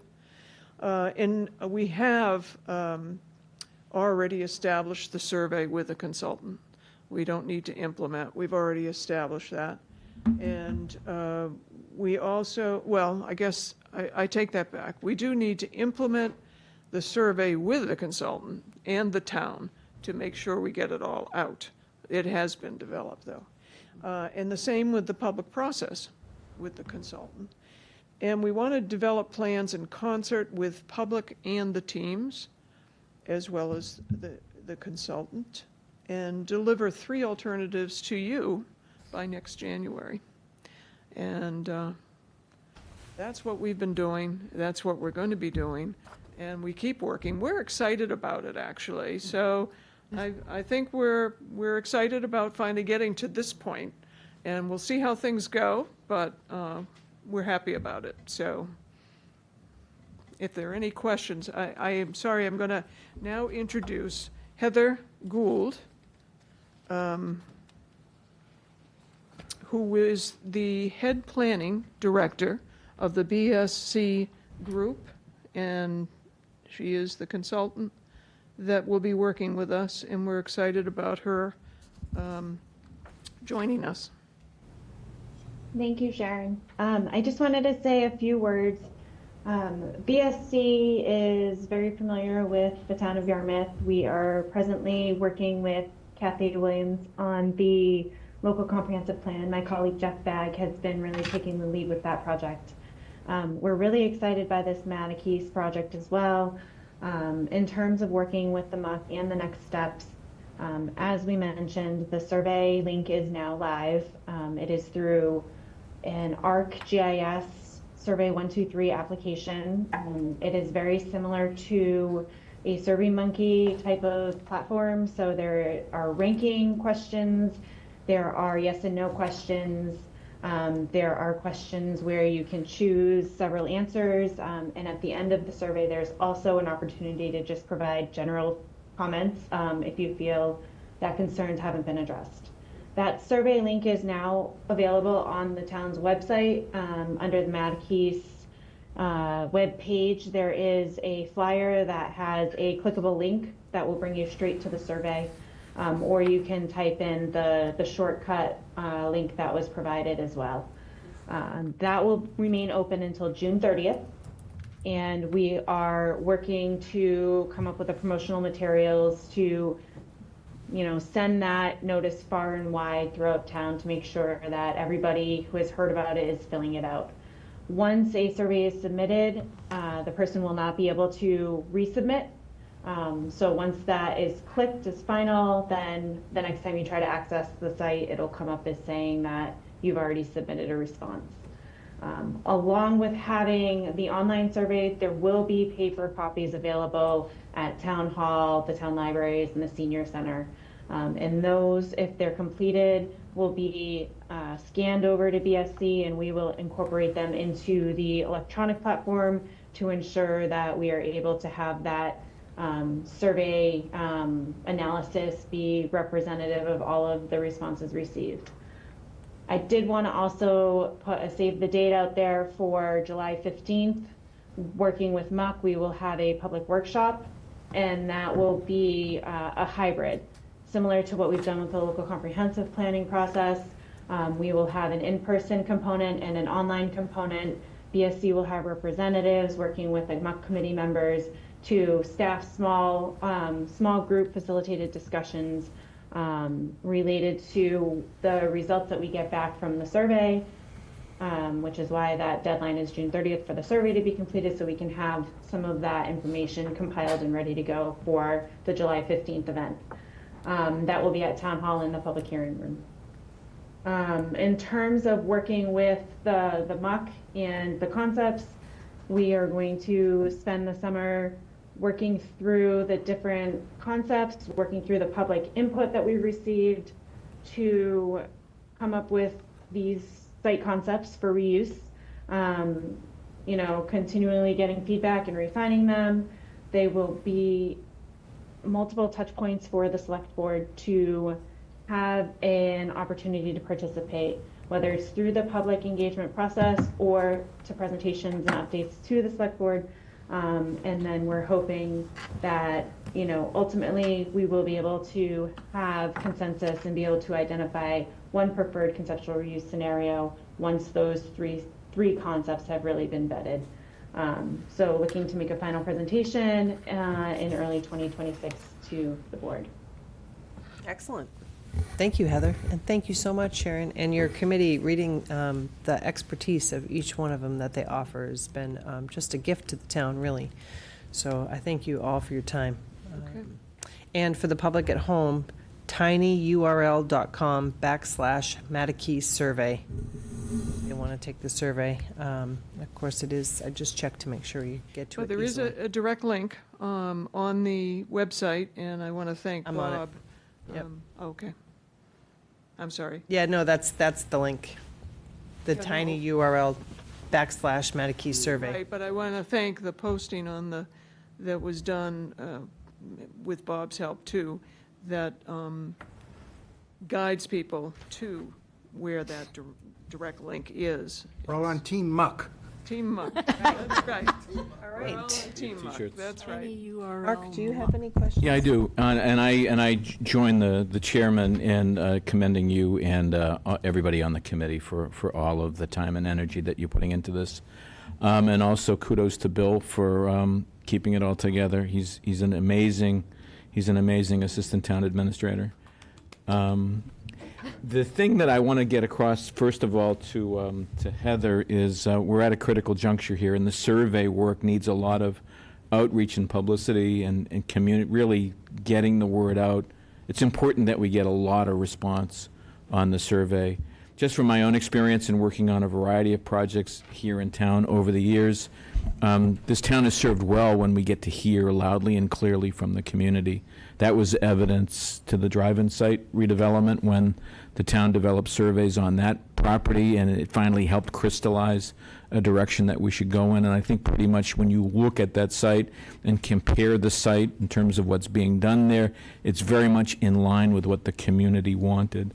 So I think this next phase is going to be incredibly important, and so I really, whatever and anything that can be done with our own communications and PR team and staff, this is an opportunity that we can't not take full advantage of, the public engagement piece. Did you want to respond to that? I did, because one of your staff, Kathy Williams, she and I had a chance to speak yesterday, and she indicated a willingness to help us, or help the town, actually, with a multiple of ideas in terms of the process of getting the survey out. And so I'll be sharing that when I have the official written list of everything we're going to do via Kathy's help. That's great. We'll be talking to at our next meeting on Monday. That's great. So. I know there might be a tendency to get into some of the specific ideas, and I'll try to refrain from that. But the one thing that I've picked up in my sitting in on many of these meetings, and I've enjoyed the public forums where the residents in the community have had a chance to come in and speak. But the thing that has amazed me is this desire to do something that can be impactful. It's sort of like this is an opportunity for the town of Yarmouth. And I just think I just want you to know, I think that's the seriousness with which this entire board really takes this whole project. That's why we're impressed with the work that's been done to date, the way the consultant's being engaged to help sort of look at a narrow set of options that have been at least vetted. We know there's more work that has to be done, but we've actually brought the process to a very critical point right now where there's some things to look at and analyze and begin to evaluate, and that we're doing it before, we're doing that analysis before we hear from the people so that we can get the real benefit of what the community of Yarmouth wants to see. And so I applaud everybody that's been involved in this effort. The process has been terrific. I know at times it can be tiring and exhausting, and at times your eyes can glaze over when you hear all the different acronyms and everything, but I think by and large, everybody's done a great job, so I applaud you all, so thank you. Well, thank you for speaking so kindly. Dorcas? I think you're all doing a great job, and I look forward to your next report. Thank you. Joyce? Thank you for bringing such a rich approach to an extremely complex set of decisions. I know that you've been working very hard, but I noticed that you, instead of looking exhausted, look happy and energized. So good for you, and we look forward to future reports. Thank you. Liz? I'm a little bit confused about the municipal ended at brainstorming, because clearly there were ideas that came that are community oriented. So can we examine that a little bit so I understand it? Sure. No, I was going to say that, again, it's really your purview, I think is what Bill's point was, the select board's purview. So I'm sure he will be serving, and maybe via us, just in terms of what those properties are. There's already, it's up on the website if you want to go look as to what he gleaned from just the brainstorming part. And he would like it to go forward to your discussion, which you can relay to us if you choose to, but I think what his point is, it is totally your purview of what is done. Bill? Yeah, I think what the municipal side is a brainstorming is just a list of possibilities, sort of if-then, so library, town hall, and things like that. And then you list them in there, and as the MUC committee moves forward, let's say you do have a sports facility, maybe the recreation department goes there, and what are the implications of that, and where do they come from in that? So it's almost as if they can be pieces of the puzzle, but it's difficult to sort of get to the reconciliation, the three ideas, and then the one, when there's no overall sort of capital facilities plan that guides you to say, we want to move out of this building and, in the future, move out of this building. So there's a list of opportunities, which is, multiple municipal opportunities could go there, or one, and then what are the ripple impacts of that? That way, as MUC moves forward, they may decide to include a municipal component, but then that's entirely up to the board how that moves forward, because they're ostensibly your buildings, so. I understand. I'm sorry. No, go ahead. Would the, I guess I'm having a hard time grasping how one can be done without the other's involvement. Are they going to not consider, for instance, a library at that site? Well, the library committee's already got that site on their list, so they'll consider it. But the issue is there's a committee for each of the land uses. There's housing, there's recreation, and the committee for municipal buildings is you. Well, at the same select time, board. though, wouldn't the library, have you been in contact with the library committee? Personally, I want, my vision of this is to be as an open process as possible. And the fact that municipal uses have been brought to you, I think that, based on the community, I would like you, and not to totally delegate that authority, but at the same time, because there are no specific committees other than potentially the library board for some of these things to advocate for themselves, I don't think that that's fair that maybe gets left out. So in my mind, The process should be as open as possible, and the committee, your committee, should be bringing us what they think the best recommendation is for our community as a whole. And if that includes a municipal use, it includes a municipal use. If it doesn't, it doesn't. But, I mean, if we sit here and say it's our buildings and we want this there, then that would really skew kind of what your process is. But to Bill's point, if it's, ancillary and it can be done, I certainly am of the mindset that I think that it should be something that your board continues, looks at.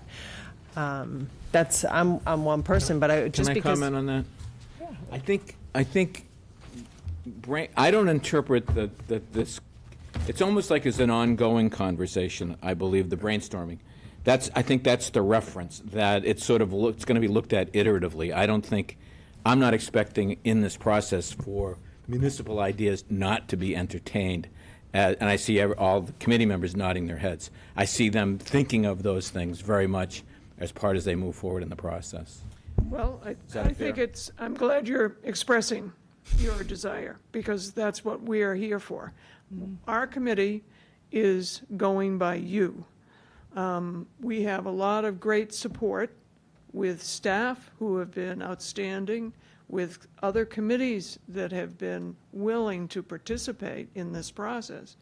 And we were, I think all I can say is I'm glad you're expressing your wishes.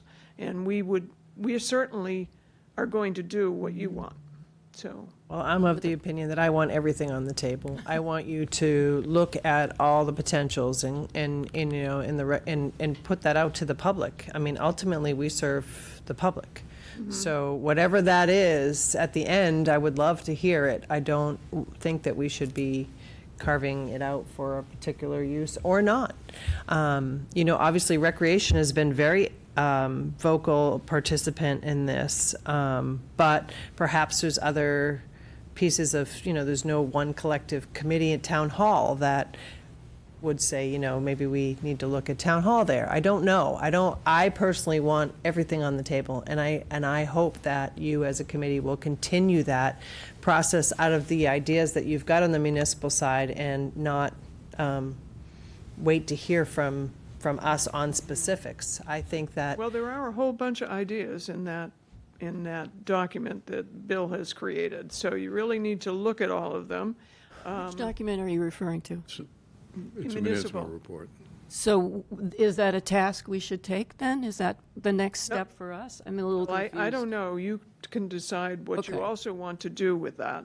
But if there is something that you all agree upon and want to let us know, because now we're taking from you that you want us to have a more I'm one involved person. How than does what I everybody was else anticipating. feel about? I Okay, agree with you. We have Joyce, to- we are can't you? limit the playing field. I mean, Joyce, how do you feel?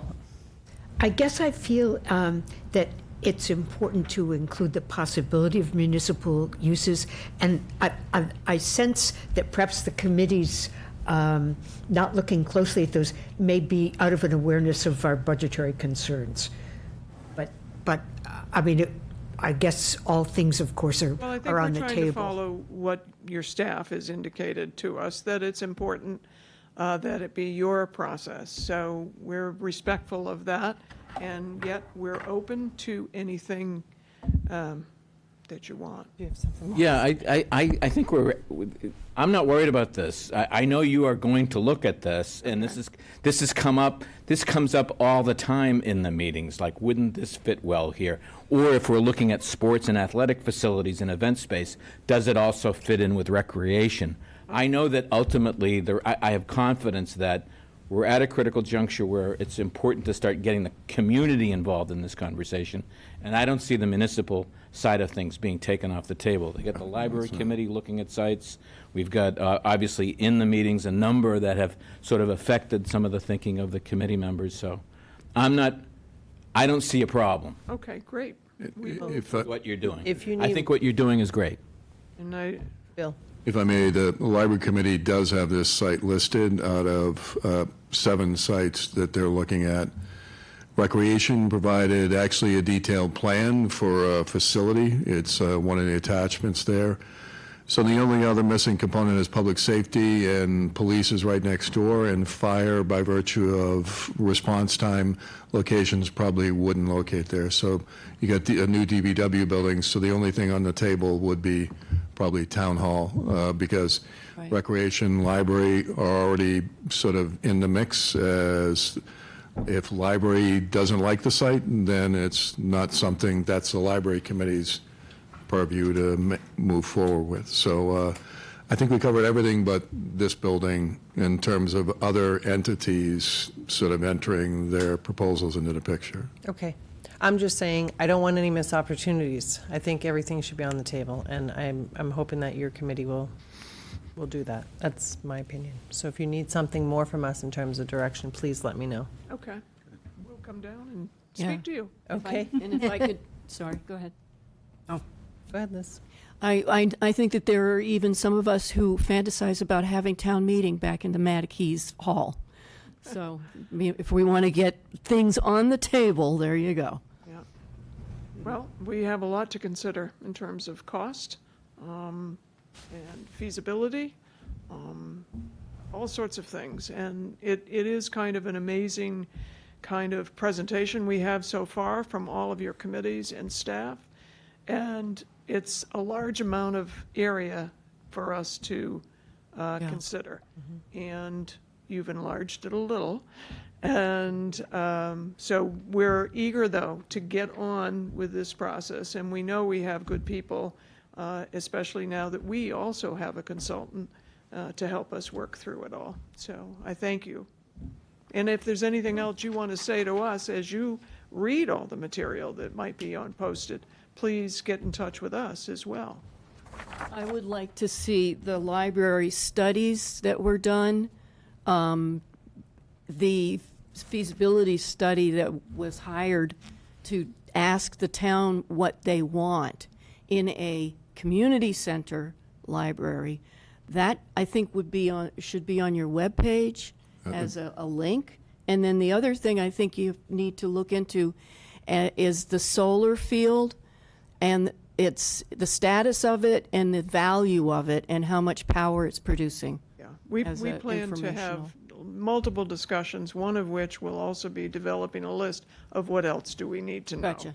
So we are going to go after that stuff because we want to include it to you so you have everything that you need to make decisions. Thank you. Bill? There is a library webpage with all the library studies on it. We'll be posting the library site assessments. There are 7 sites considered, and each site has an ERR level assessment for it. You know, based on if we move forward and we choose 1 site out of 5, then we can use those 5 ERRs for other analyses in the future. So we decided to get detailed on the assessment. The library committee, as the former chair indicated, is meeting on the 12th to discuss all of those assessments. And they're looking at ruling out sites and having a discussion on maybe a remaining 3. So that's in a parallel fashion, a library. And we have a field study going on at the same time, an athletic field study that's helping us understand how many fields we need and the relationship to this project. So there's like 3 projects, 2 projects on the outside of this project that'll help this project with guidance. Okay.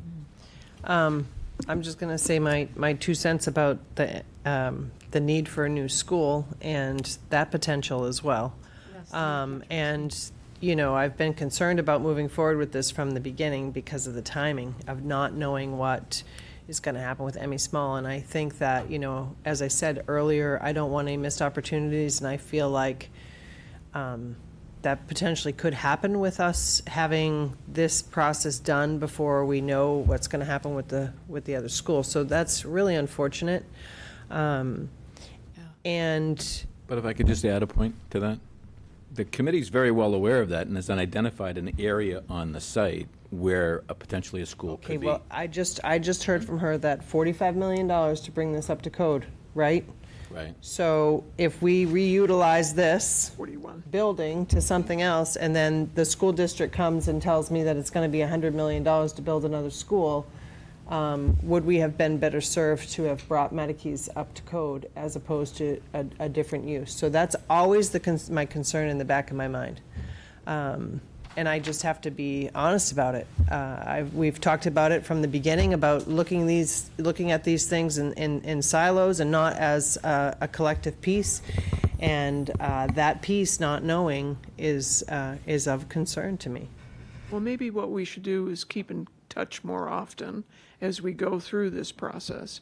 Not necessarily an official update, but communication between ourselves in terms of anything that you see that you'd like, that you're not seeing from us, but. The problem, Madam Chair, Yep. the problem that the committee has is that silo is somewhat imposed by circumstances. Yes. The reality is the school project is working on its own timetable. We feel somewhat under pressure to make decisions about this site soon. I'd hate to see you folks basically put your work on pause until we can wait to see the outcome of other things.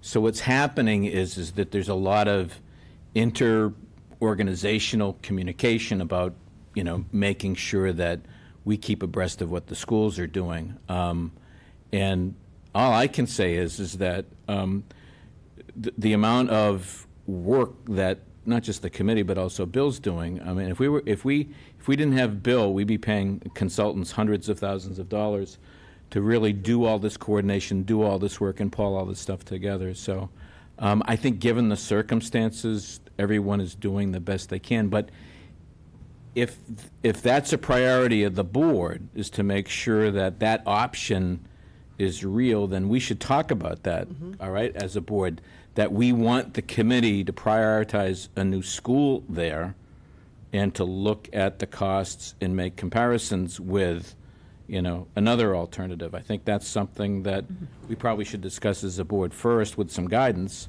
and then go forward with that. I think that might be too big a burden to leave on your shoulders. Right. Well, I do want to include that the superintendent of schools has written our committee a letter, and that's part of our educational understanding of what they're going through.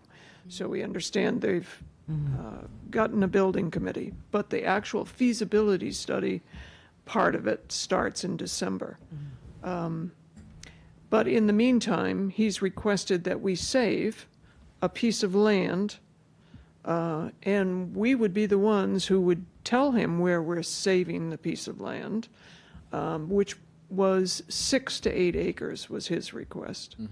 And I know that in your meeting, being the housing liaison, that Mr. Lawton was concerned that it was 8 acres, but we reassured him that his letter said 6 to 8 acres.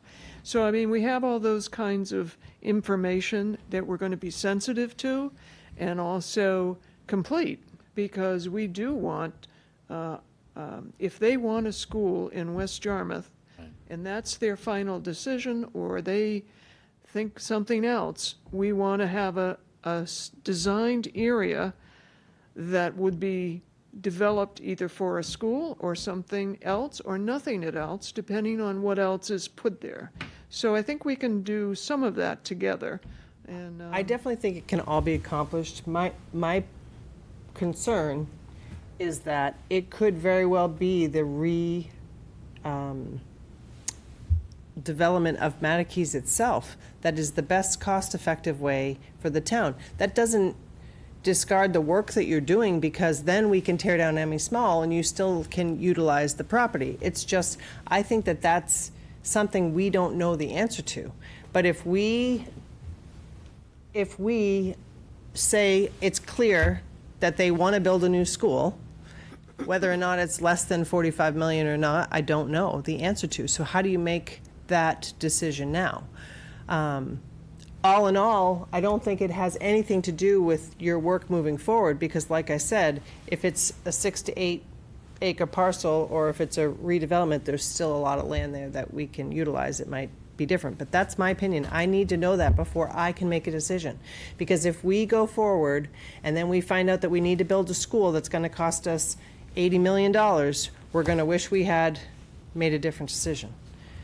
Well, also bundled with that would be educational value in terms how a school is built.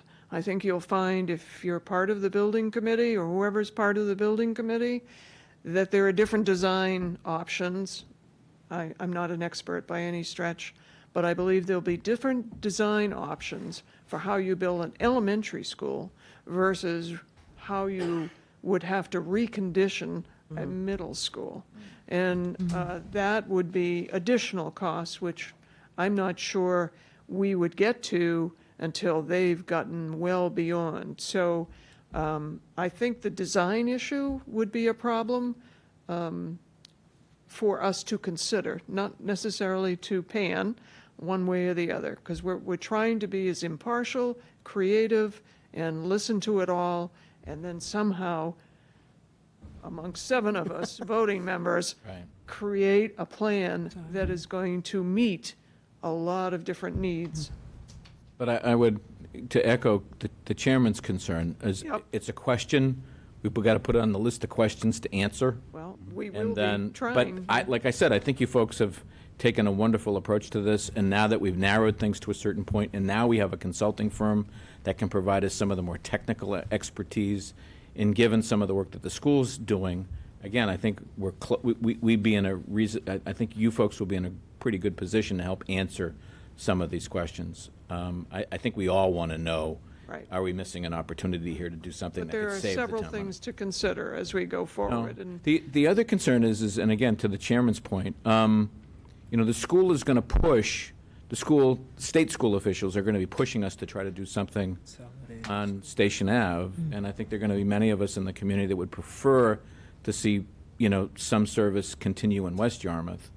And so it's incumbent on us to make sure that we come up with the most cost-effective option for a school presence in West Yarmouth, because that'll become a bone of contention in our deliberations and engagement with the school committee and the school officials, as well as the state, because I think we've already gotten a sense of what the state's going to be pushing us to do. Yep. And I don't think we're going to be too thrilled at it. And we've also committed to the collaborative process with the DY Regional School District to conduct a feasibility study that's going to answer those questions. So we're not going to have the answers to what kind of a school are we going to get until we sit with those people and do that work. And you're right, you're going to have one team from the state pushing for over $100 million giant situation, and I think that a lot of people at the local level saying that potentially this might work better as a neighborhood school, and I think that's something that has to be managed here. The MUC committee can't manage that, but we need to. Those are the two critical points to reconcile. Then we'll have our education. Agreed. It's just the timing of the. well, our consultant is with us potentially until January. And just to expand on the And timing, I know you. Joyce has been waiting. Go ahead. Oh, I was just going to say, I was encouraged greatly by your mention of the 6 to 8 acre set aside for the schools, because one of the things I don't want to get my mind into is it's this or that. And with 70 acres, you can do a couple wonderful things. So thank you for thinking of it as parcels within the parcel and in a holistic way. And I just wanted to follow up with a clarification from Bill and the library building committee. So they are getting close to site selection? They have a site report on 7 sites, and then they're going to rule out some of the sites. And on the 12th, they discuss with the public, which sites they ruled out and what sites they want to move forward on. So that's June 12th. Yeah, and we Might at least eliminate that. Well, maybe Or a expand few it. of us will go to Yes. that. Yeah. Okay, so that at least becomes controllable. Okay, thank you. Thank you all. Thank you all. Thank you for the Appreciate- time. Appreciate Thank it. you. Fantastic We'll talk work. soon. Thanks. All right. What a great team, too. Amazing credentials. Next, we have, Speaking of school. Emmy Small Building Committee. I know, Select Board Representative, I know I had brought this forward. They have already convened a committee, and Mr. Wittenauer is appointed to the committee, but I thought it would be important, and they agreed to ask if there was a select board representative. And, you know, I'm very concerned about, maybe it's because my history and where we've been before, but we need a strong voice to make sure that we're represented. I know Bob is a strong voice for us, but if they're willing to have a select board representative, I think it's important that we. I'm happy to volunteer for that assignment. I think I've got a pretty good sense of what the issues are that we're wrestling with here, so if Sure. that's. I'd be happy with that choice. Is there a motion? I make a motion to nominate Mark. Second. The Any Emmy discussion? Small Building Committee. Building Committee rep. Any discussion? All those in favor? Aye. Opposed? And Bob will send a letter to them that. Thank we've you, Mark. appointed, and thanking them for our inclusion. No, I just want to make it clear, I mean, I think I've gotten a fairly strong sense from this board that we're concerned about overdevelopment on Station Ave, because particularly from much so. traffic considerations. We're concerned about a loss of a community school in the West Yarmouth community. There are a lot of kids that are from West Yarmouth that go to Matakees. To lose that portion, to lose that asset in West Yarmouth is important. I agree with Okay. that assumption that you're making, because, I think from the beginning, it was our opinion that we were going to expand Station Ave. I think traffic is the issue. I mean, I don't think it's ever anybody's, originally, that school was built to expand. That was our impression from the very beginning when we built the 4 to 7 school there, that Station Ave was going to be added on to. We weren't going to be building a new school. So I don't necessarily, I've never heard from anybody that the West Yarmouth community it's important to have that. I mean, I do think traffic is an issue and safety is an issue. I have to admit, I do agree with Mark on this because of the traffic and safety issues. So I prefer to think that we would keep it smaller and avoid all of that complexity in the complex.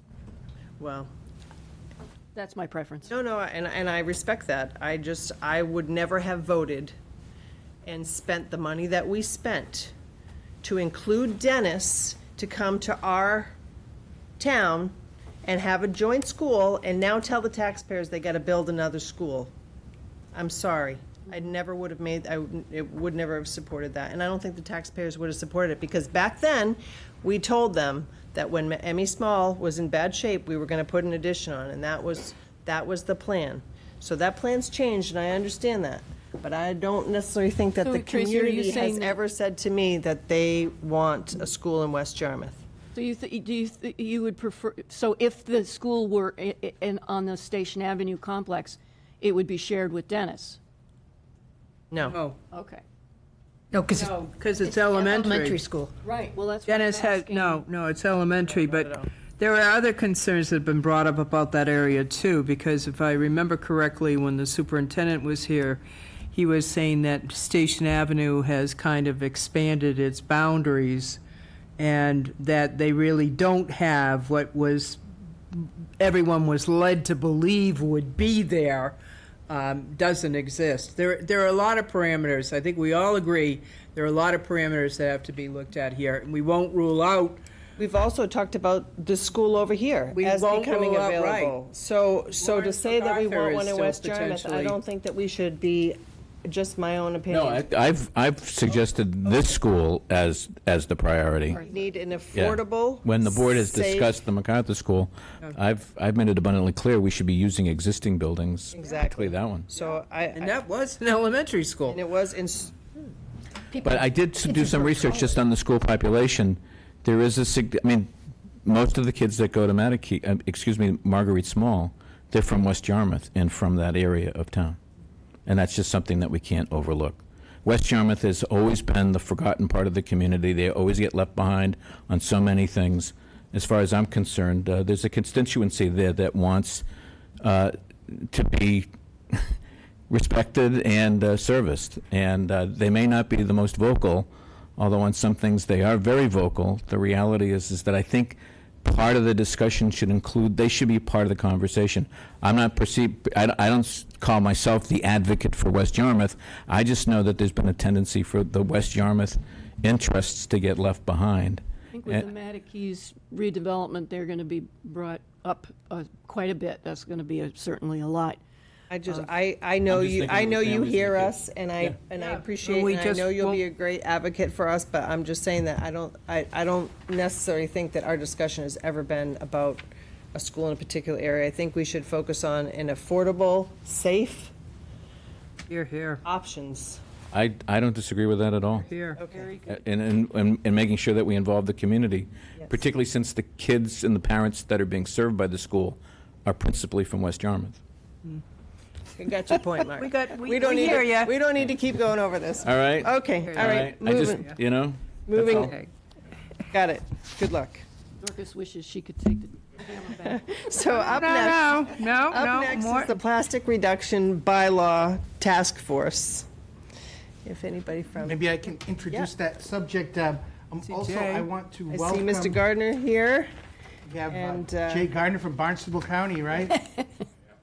I see Mary online. We want to.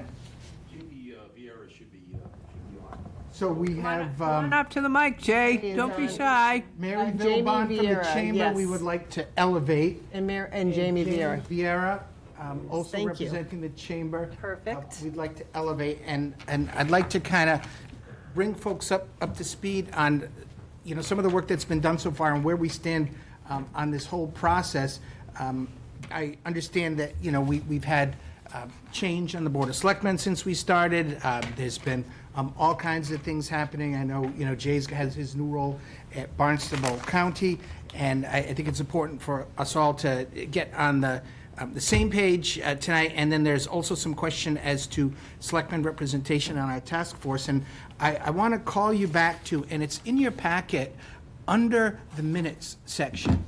The last time that we had a substantive discussion of this topic was on November 12th. Well, that's not the last time. The last time was the December 9th.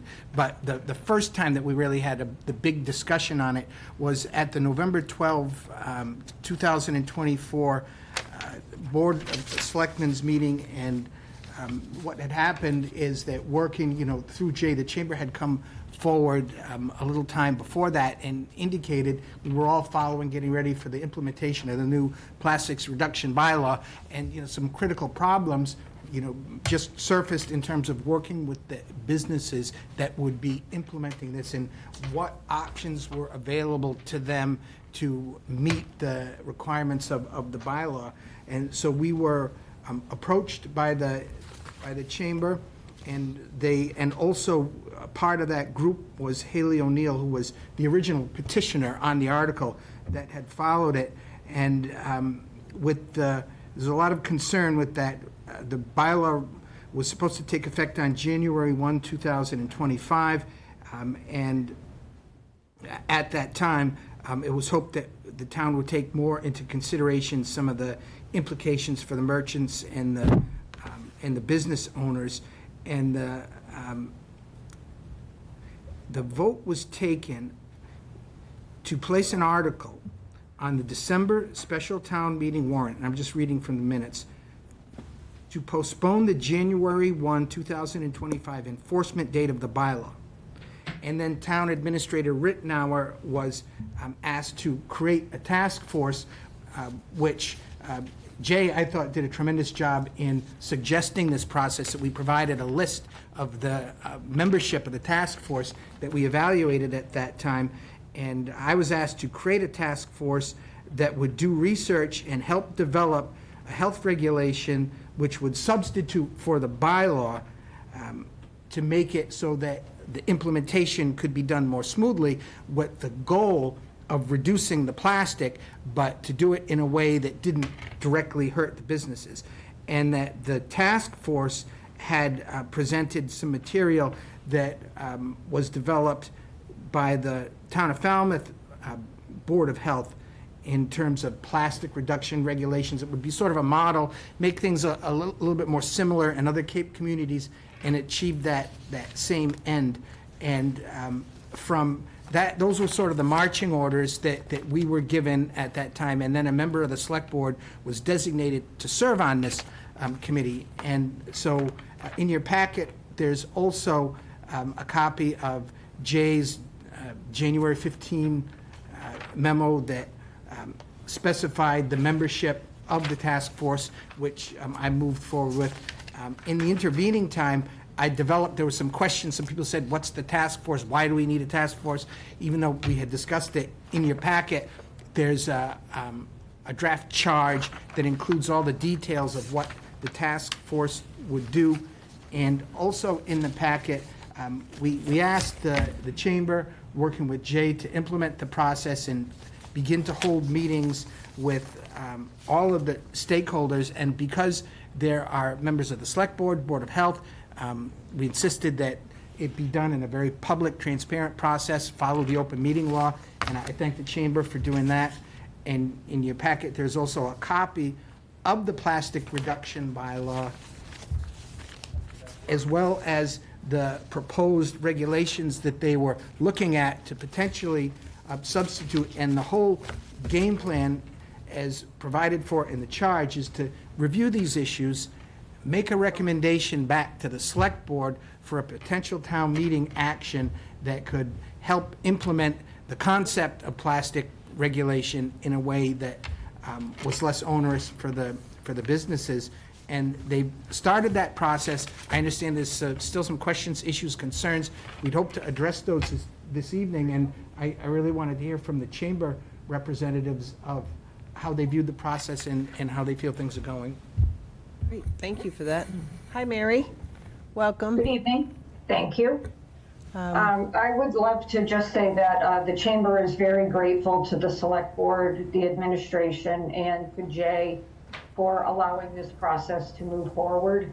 We all agree, everyone that has been appointed to this task force, that this is not just about helping the businesses, but we realize that this is a health concern, it's an environmental concern, and the business community wants to be part of the solution.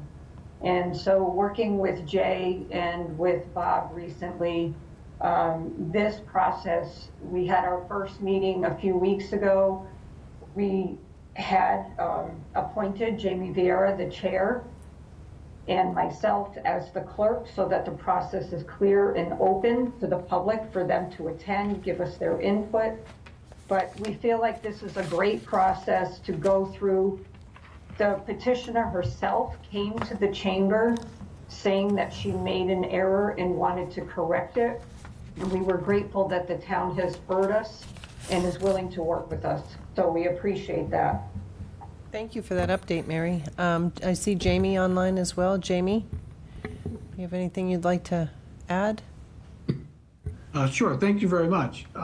Yes, I echo what Mary had said there, and at our first meeting, I think one of the questions that we'd like to just get resolved with the board this evening is, it's been my understanding, having been part of this since last July, that the task force now would have a charge of, as Bob indicated, producing something that would be a substitute for the existing bylaw. And that is something that we want to get direction that we're not necessarily working with the existing bylaw, but rather potentially coming up with something entirely different and new that balances the interests of the environment and the economics, et cetera, and then present it to your board for you to decide if you want to present it as a health regulation, pass it at town meeting, et cetera. And that was the direction I was hoping to get some clarification on in working with the colleagues on the task force, because I think it's important, essentially, we start anew and craft something that does a better job than what currently exists there. I mean, no disrespect to anyone who was part of that initial process, but I think we can do a better job, and that was something that we echoed to the health board back in the fall, and I remember speaking to you folks back in November, and that was the sentiment at town meeting as well. So Agreed. Yep. I'm looking for some direction that I can work with the group to be sure that we're just not going to be changing language of what exists, but we could possibly bring you something entirely new. I think that board's open to whatever it is that your committee proposes, so, Madam Chair? Hold on 1 second. I personally had foreseen this, and there was discussion, I think that to the petitioner's own point, that she understood it was flawed. I think whatever you do, we have to go back to town meeting one way or the other and make an explanation as to, even at our last town meeting, they were inquiring about the status of it. So whatever you do, I think is fine. I don't think you need direction. I think even a Board of Health regulation may be appropriate. But again, if that's the direction, we still need to go and repeal completely and get the people of the town to agree with that. So those are my comments. I'm going to go to Joyce first and then to you, Mark. Okay. Madam Chair, I had understood that this was to revise what had been passed by town meeting to make it easier for businesses to meet the demands of it. Some adjustments in terms of time, but not a total start all over again. I'm concerned about that, given that the previous bylaw did pass town meeting. I think we need to give the business community some time to come into compliance, but I don't think of this as giving them a whole new, let's start from the beginning structure. But if it accomplishes the same goal and they can get it passed at town meeting, to me, it's ultimately, right now, it's not, you can't utilize it, so it's no good. Yes, people passed it, but if there is a Board of Health regulation or a new bylaw, whatever it is, and they come to town meeting and advocate for the passage of that, or if it's already been passed by the Board of Health and they get that remanded, if the people of the town don't want it, then they're not going to vote for it. Well, do you see it better as a Board of Health regulation? It might be, but it's not up, I think it's up to them to make that decision. I think a lot of people do see it that way. I think it's easier to amend. Right now, when you have an issue. I would like to see amending. Well, Madam Chair, we talked about this, and I'm looking at Dorcas because we were both agonizing over this, and we decided that we wanted to have a special meeting. And I remember Dorcas was very insistent that we go back to town meeting, that if we're going to change anything, we needed to bring this to the town. But during our discussion, I think it was very clear to some of us, I know it was with me, that there's a better way to do this. So if we're going to fix this, let's fix it and fix it the right way. And I think one of the suggestions that I made is that the overall framework be modified and at least to examine a set of Board of Health regulations that would be easily amendable and changeable rather than having to wait to go to town meeting. And that this is an approach that other communities have embraced. So I think I'm with the chair. I think it's important that we hear from the committee, but they should have the flexibility to do what makes most sense in terms of the structure. I'm not convinced the structure that we adopted initially made sense. If I could, Madam Chair, one of the telling points for us was when the Board of Health said that what's in place now, they can't regulate. They can't enforce it. So we're dealing with something that's not right. It can't be used. So we have to basically go back with the guidance from the Board of Health and have the businesses and all involved to see what we can do. My concern is we're sitting here in June. What happened to all the months before now? We need to put our feet to the fire and start moving on it, because there are people out there that are very concerned about plastics, about what's going on, and they feel, and I was getting that feedback from town meeting, that they're very upset that we're coming back to the drawing board. So my feeling is, yes, we have to have something in place, but it has to be something that's going to work. And so we have to let them go back and give us a possibility that we can take back, but in my opinion, your clock is ticking. And are you going to be able to have this all ready for us to come back and look at so that we can put this on the fall town meeting agenda? Right, Liz? Yep. So I was at the first meeting, and I was probably one person who confused things, because when Jamie Vieira said that we were going to, and I'm going to use the words he just used in his phone call, in his Zoom, substitute and have a new law. And that shocked me, because we have a law. So what I said at that meeting was, we need instructions from the town as to, are we then going to have two items on the agenda? One where we rescind what we voted on and replace it with something, which is what I'm getting. And I would say, cut to the chase.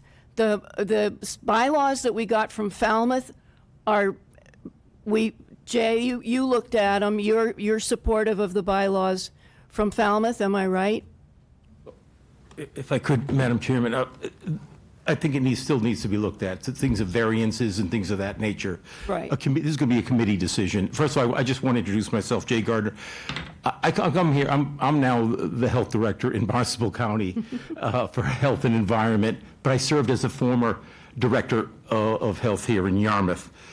And I can tell you one of the reasons isn't just professional, but it's also personal, because I stood in front of the town and I said, and there was that criticism, and maybe that they were alluding to the fact that this is a way to brush this aside and this will never come up again. And there was never that intention at the Board of Health meeting. I know this board here, our town administrator, and I personally committed to the fact that we will get this passed, but we have to have something that is workable, that is solution-based, as you talked about. Something that, quite frankly, as it works now, it's all 7 grades of plastic if you look across that. Actually, at tomorrow afternoon's meeting, Stop and Shop has said, I want to bring you all the samples. And we meet it over at the police department. All the samples of the 7 grades of plastic.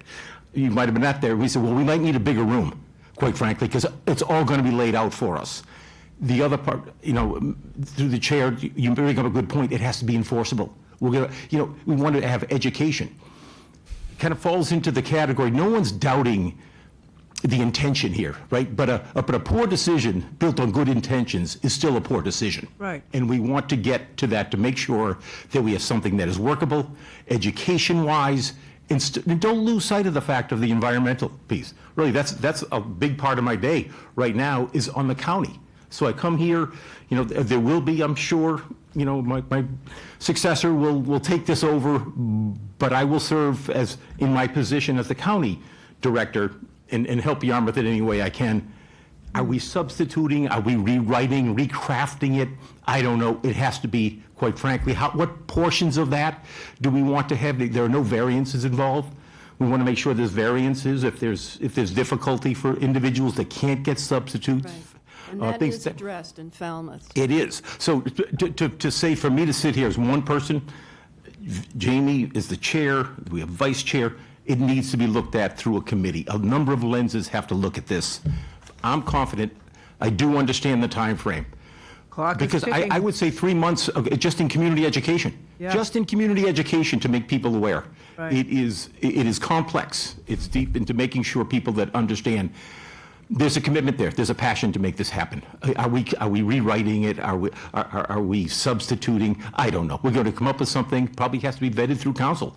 Through town council is going to have to take a look at this as well. Yeah. So I do understand that it can be done. We meet again tomorrow afternoon. We will meet on a schedule that gets this done, and to bring something back and commit to that, because I personally stood up, if you remember, at that town meeting, and I said, this is not going to be just going away, but we have to have something. This is not the way good public health policy is written, a citizen's petition. Right. It never came to the Board of Health. It never came to this board. No. There was no vetting. There was no input. There was no business. It was well-meaning and good intended, but it's not executable. It's not. And I think that this board, I have my own personal opinions. I'd repeal it if it was up to me. But we work for the people of the town, and the people of the town have spoken. And I think, to Joyce's point, we need to make sure that the intent of what the people voted for is in effect in whatever we come up with and promulgate, but in my opinion, I think we need to let the committee do the work, and ultimately, it needs to get passed. Otherwise, you know, we're back to square one. So, you know, perhaps they can get a Board of Health regulation in effect before we go back to town meeting and convince the people that way. If not, maybe to Liz's point, we have a backup. I don't know what the answer is, but from my perspective, I don't think we should be dictating this committee. If we're going to ask a committee to do work, let them do their work. That's my... Yes, and I would just add, though, that I think that part of it, and this is what we discussed at the committee meeting 2 weeks ago, that the education is going to be very, very important. And I think when we come up with or if I'm not on the committee, whoever's on the committee, come up with the alternate solution, it needs to be presented as that. And I think we have a very strong contender in the Falmouth bylaw, and so the time concern is less of a concern, and I also think that it's going to be a lot more palatable to those people who were so enthusiastic about this to understand that Falmouth spent years getting to this bylaw, and that we now have a very good place to start that we didn't have when we voted on it at fall. Madam Chair, we have a strong template to work off of. There's no question, for sure. So I just want to make sure that we're giving Jamie and the committee direction to keep an open mind and bring back whatever they feel is the best path forward. I think Did we give a time deadline? Hold on one second. I think the focus is on coming up with a proposal that makes whatever is an approach that's enforceable. Right. Okay. That was the message that we heard from the health board at the last minute last year. And when you talk about a timeline, I'm sorry, Joyce. No, but I think the timeline is important. I fully support a sense of urgency that Dorcas expresses, and whatever we can do to help you sort of get something ready so we can at least make a report and an article or something that at least supports the framework for the fall town meeting, I think is incredibly important. I don't think the public is cutting us much slack on this. No, and what is the nor date should that they. we have? We have suspended the current Till bylaw January. until January. And so in January, this is no longer anyway, so it wouldn't even need to be. This right here says, this is the committee.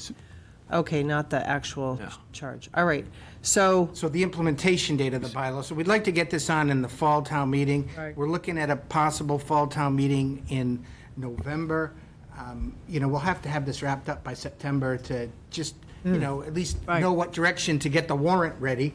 And so, you know, it gives us June, July, August, and a little of September. I just still have an outstanding question on process that would be, knowing that people, if we were to take the Falmouth bylaw and clean it up, because I see issues too, just process-wise, we have a law that was approved. We will have to rescind that bylaw. Correct. And then we will have to vote on a new one. Right. Replace it. That There's that several. just needed to be clear, because there were people on the committee. Several options. Okay. So again, I think we should keep an open mind. Well, I'm trying to get the options so that I can help instruct the committee, because I was one of the more knowledgeable people. So can you give me the options? Well, I mean, the options are, first of all, we could rescind it. Right. Right? It can be amended, it could be replaced, it's all in the wording of the article, but it depends upon what they come up with. If they come up with a Board of Health regulation, then it will be rescinded. If we were trying to replace it with an actual bylaw, then it's, you know, remove this section and put this section in. Amend the existing bylaw. There's That's a all sorts of possibility. options, but I think we need to leave our options open. I think you should focus on the performance, you know, not muddy the waters by instructing the people, you're gonna do this, you're gonna do that. Focus on the plastic, and the process will become evident, whether it's gonna be a new bylaw, regulations, and, you know, you've got your template, make it work. And I think everybody that is on that task force is capable of focusing on the plastic. Absolutely. No, it was a question of, can we amend?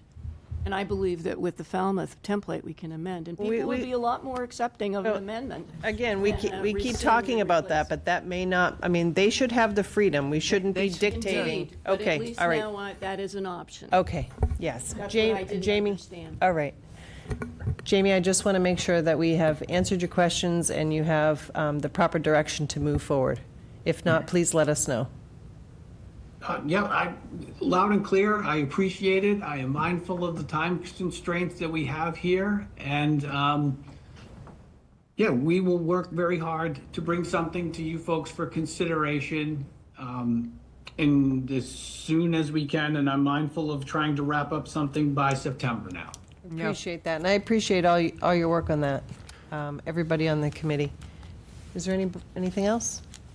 Joyce, I'm sorry. I noticed we're supposed to appoint an official board representative to the committee, and I would nominate Liz Argo for that because she's already put so much time into the issue and is quite knowledgeable. I don't think we're at that right now. Are we? I didn't know we needed to do a new, do we even need to vote it? Yeah, because the board already voted to make Joyce the representative. And Joyce, you didn't want to serve? Oh, but that was just till the end of that select board, though. No, that was to be on this committee, and then Liz wanted to take it over so that if the board wants a representative, the board should designate their representative. It's not just a floating thing. I agree, and I feel that Liz is definitely the more qualified. I agree she's qualified, but I'm afraid she's so strong in her opinion with this that it's going to be difficult for her to be able to work collectively. That's my concern. With a group of volunteers that may go in a different direction than you're obviously comfortable with. That's a difficult thing to be in. Just, I get concerned because as a select board member, you as a, how do I say this? You're passionate, and that's and it's apparent, and I think that that's a great thing. But I don't want that to supersede the work that's happening. So I'm happy with whatever you decide. I was asked Joyce to let me take over because it wasn't coming together. I understand. And I got anxious, and so I made a phone call and worked with Mary to get it going. I know, and I That's my appreciate that, and passion. I'm glad. That's very good. In terms of my opinion on whether it should be rescinded, repealed, I want to know what's correct. So I did not feel that that was being discussed appropriately at the meeting, the committee meeting. And I don't have a dog in the race other than making sure that we do it right, that we're not. Well, I think right is Foolish about it. difficult because I guess, I don't know, maybe it's my years on the planning board. You can come to the same result in many different ways. So you have to be patient and let that's it. what I'm trying to find out. What are the options? Okay. And that was not laid out at our committee meeting, and now I'm getting better information from this group that I think the committee needs. Okay. So I don't know how the board feels about it, Yeah, but it's fine if you want to put somebody else in the I position. just There's absolutely need to no- say that. I'm no sorry. reason. I'm not trying to, I just don't But I want. hear what you're saying, and I am passionate, but I am not feeling one way or another on anything, just want to see it get done. I understand, and it will. We have a timeline, so. Well, in the interest of time, Madam Chair, Joyce was on it, and I think it would be great if she could continue it. Yes. Are you okay with that, Joyce? Is that a nomination? Yes. I'm nominating you. I'm not going to do it. I can't do it, and the schools, and the appointments. I just can't. I understand that. Well, Liz, if we nominate you, can you keep in mind that you're representing the entire board? And that it's not, and that what we're saying is that we're giving direction to this committee to come up with some alternatives. Like to come up with what they feel is going to be the best answer. And what I don't want to do, and I don't want to make the motion to put you on this committee if you're going to go in and dominate those committee meetings. In other words, I want to see that people have an opportunity to speak, that we're coming up with what is the best for all I think concerned. you should probably put somebody else on the committee. Go right ahead. It's fine with me. I think that they heard me speak, and Mary and I have worked together on it. They know where I'm coming from. I think the Falmouth bylaw is what it was given to us for a reason, and so, but at this point, I think it's better if you have somebody else on the committee. Madam Chair, I'm happy to volunteer. Thank you, Mark. I But nominate I Mark. also want to acknowledge, and I appreciate the way Joyce's work on this, and I understand where Liz is coming from, wanting to sort of reflect a sense of urgency in trying to get things moving along. I get all that.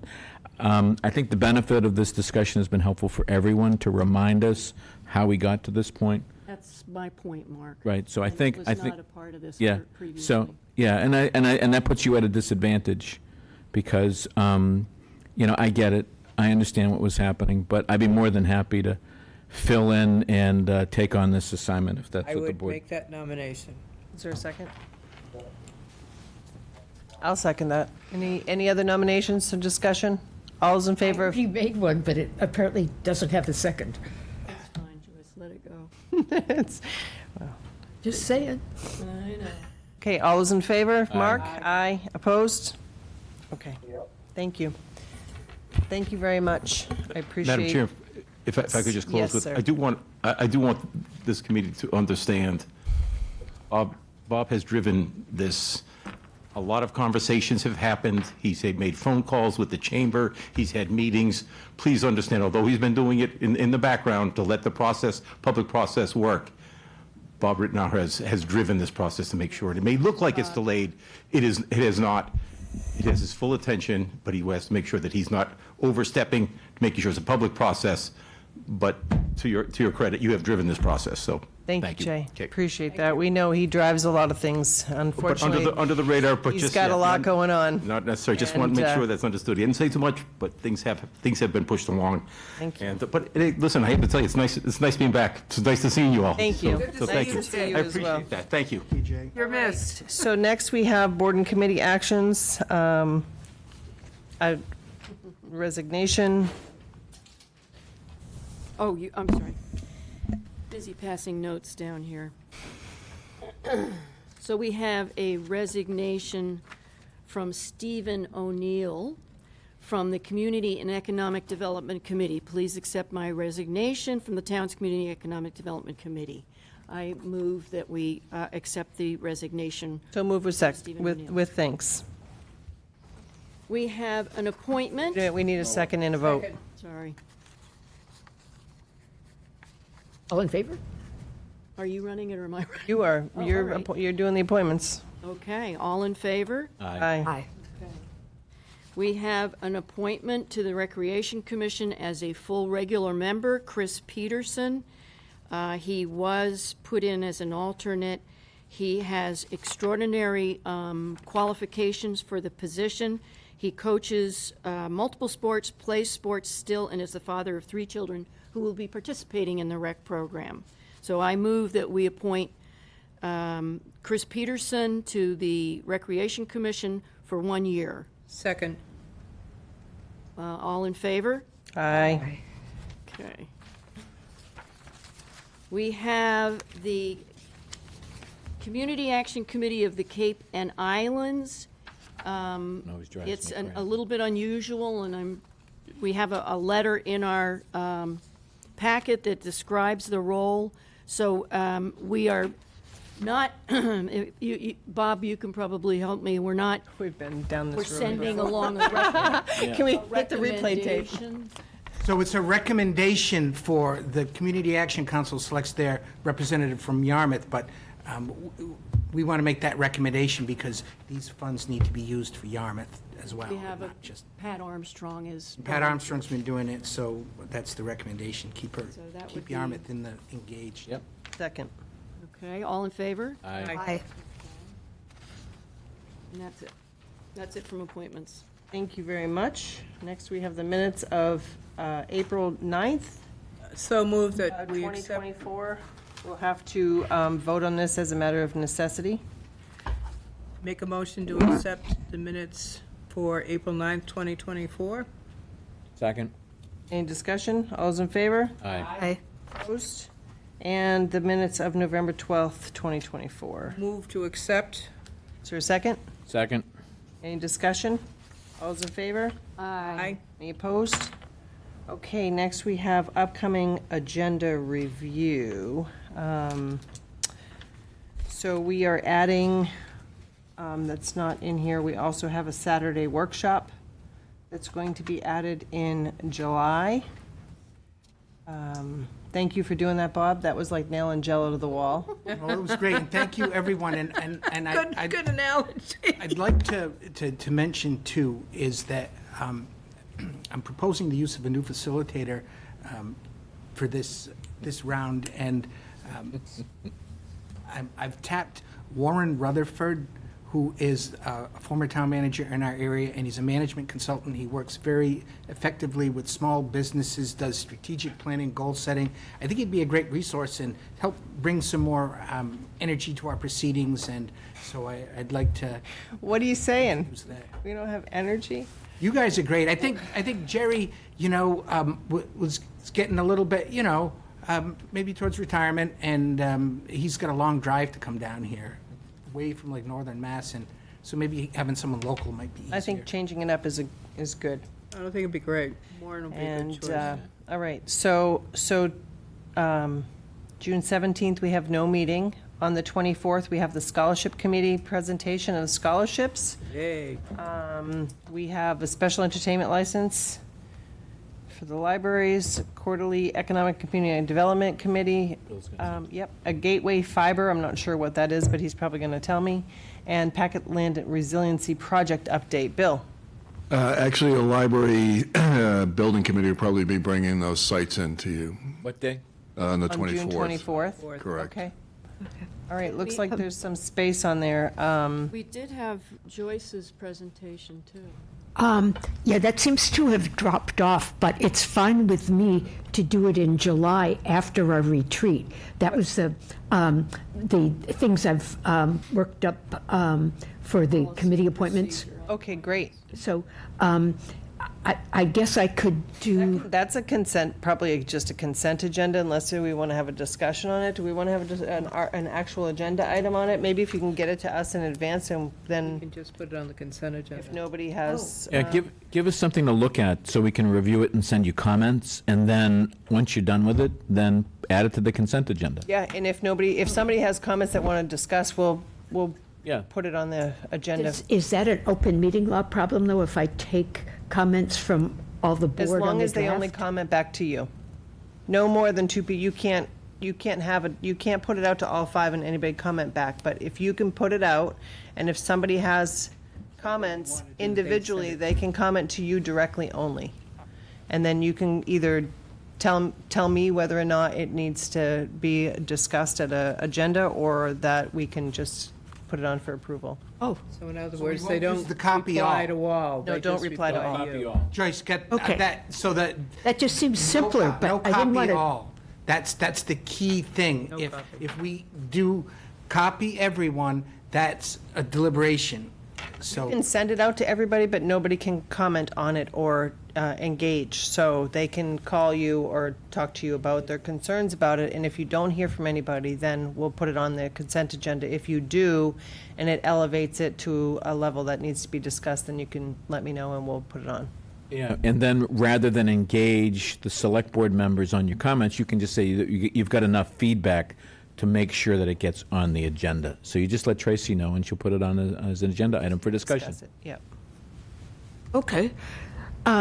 So what date would you like it on the agenda with the circulation? Well, I don't know when you have it prepared to go out to everybody. I guess it just depends upon, we know we need time to review it and comment back. So it's up to you when you Well, send it out. I had thought that we were putting it on the June 24th agenda, but it actually would be a help to me to move it to July, just because there's some family stuff coming up, so. Great. And that would be after our retreat, or whatever we call We it. have July 8th. Again, I'd like to see something well before any board discussion, so just. Of course, Yeah, thank of you. course. All right. Why don't you figure, July 22nd. yeah, yeah, why don't you figure like July 22nd meeting Gives you plenty of time to and get stuff it, you'll have it 2 weeks in advance? Okay. Well, we have to have 2 meetings in July.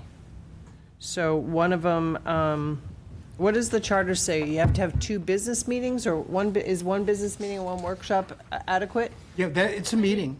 I know, but I think I need to read the charter. I think you have to have 2 business things meetings. on July 8th from the last board I meeting. don't, But it seems to be empty on the Media agenda. Center Update and the Yarmouth Housing Authority coming in for July 8th. From your last one that you see? I wonder why that's, maybe they're not No, available no, not that from day. anything I received. When we discussed it at the last select board meeting, we Can you put check those that, 2 Bob? items on the 8th. Sure, I know there's a proposed meeting for the 8th. Yeah. So Housing Authority, we are inviting in. About, and Cape Media Center update. Okay. All right, the only, I guess we can get back to it. I'd like to hear from Bob what his updates are, because I think the traffic situation is something that we potentially might want to put an agenda item on, but I'll reserve that until after we hear an update from Bob. Administrators report.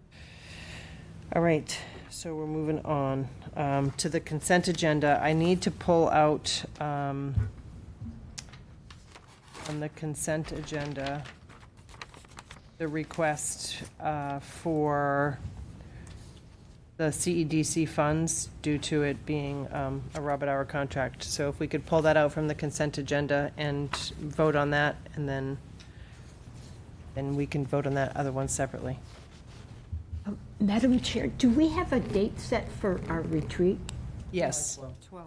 Oh, it is the 12th. He sent an Okay. email today, yep. Yep. So if we could move the Parker's River Landing Tourism Revenue Preservation Fund from the consent agenda and make a motion to approve the consent agenda without that, and then, So moved. second. all those in favor? Aye. Aye. Now Nobody I bring opposed? up the Parkers River.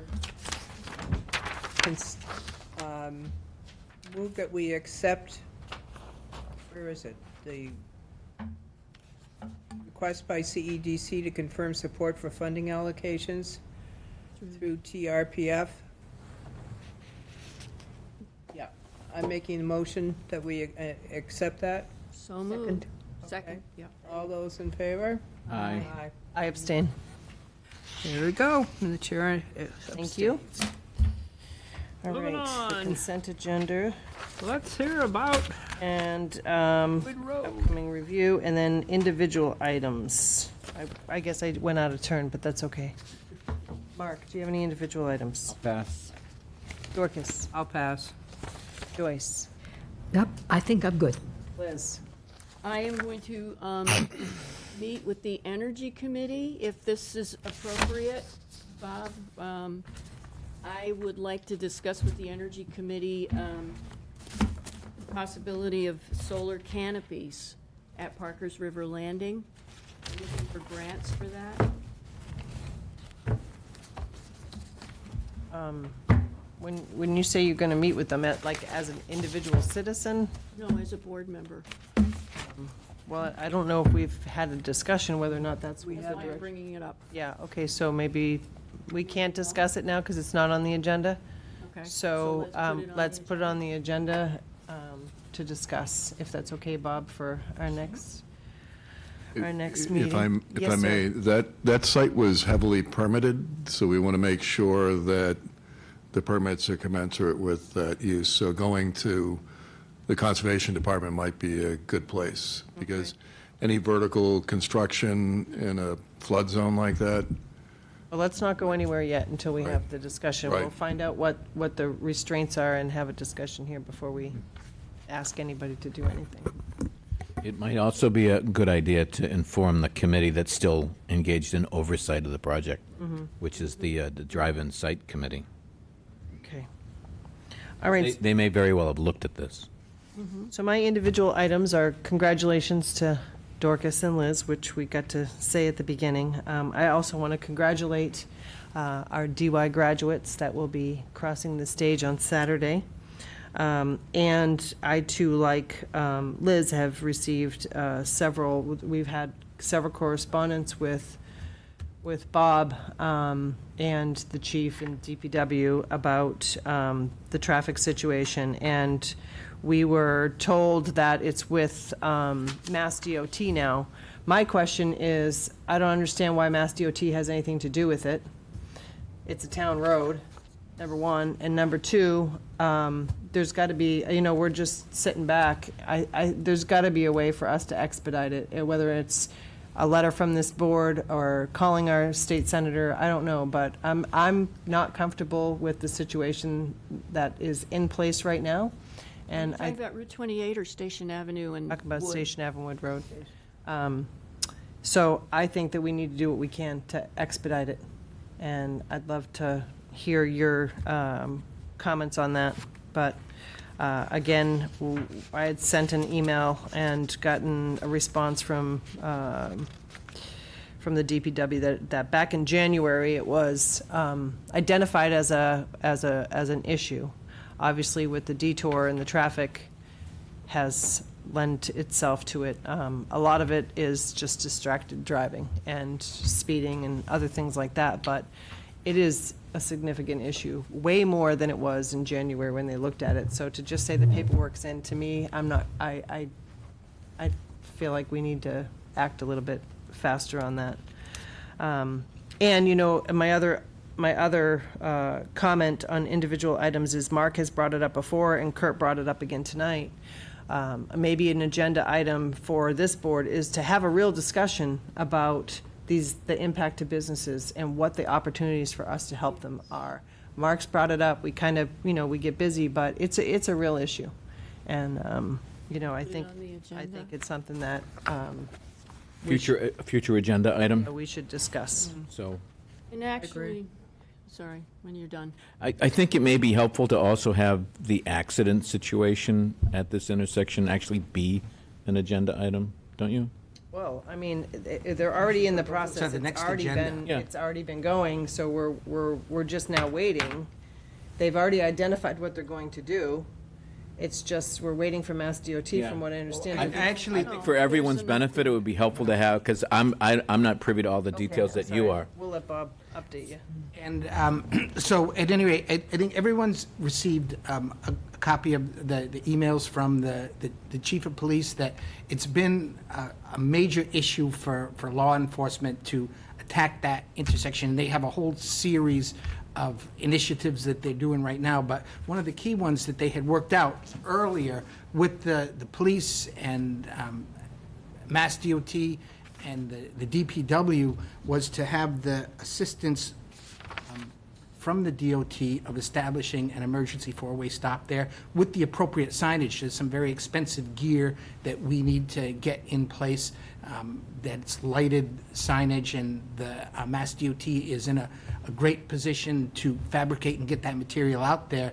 And our engineering department has been very active in that process as well. And I'm happy to report, we've been working on this, and today, just this afternoon, we got the okay from the Mass DOT that I signed off on that will enable them to get that material fabricated. They're funding it and to put it in place. And I want to do it under the supervision of the town with the approval of the select board.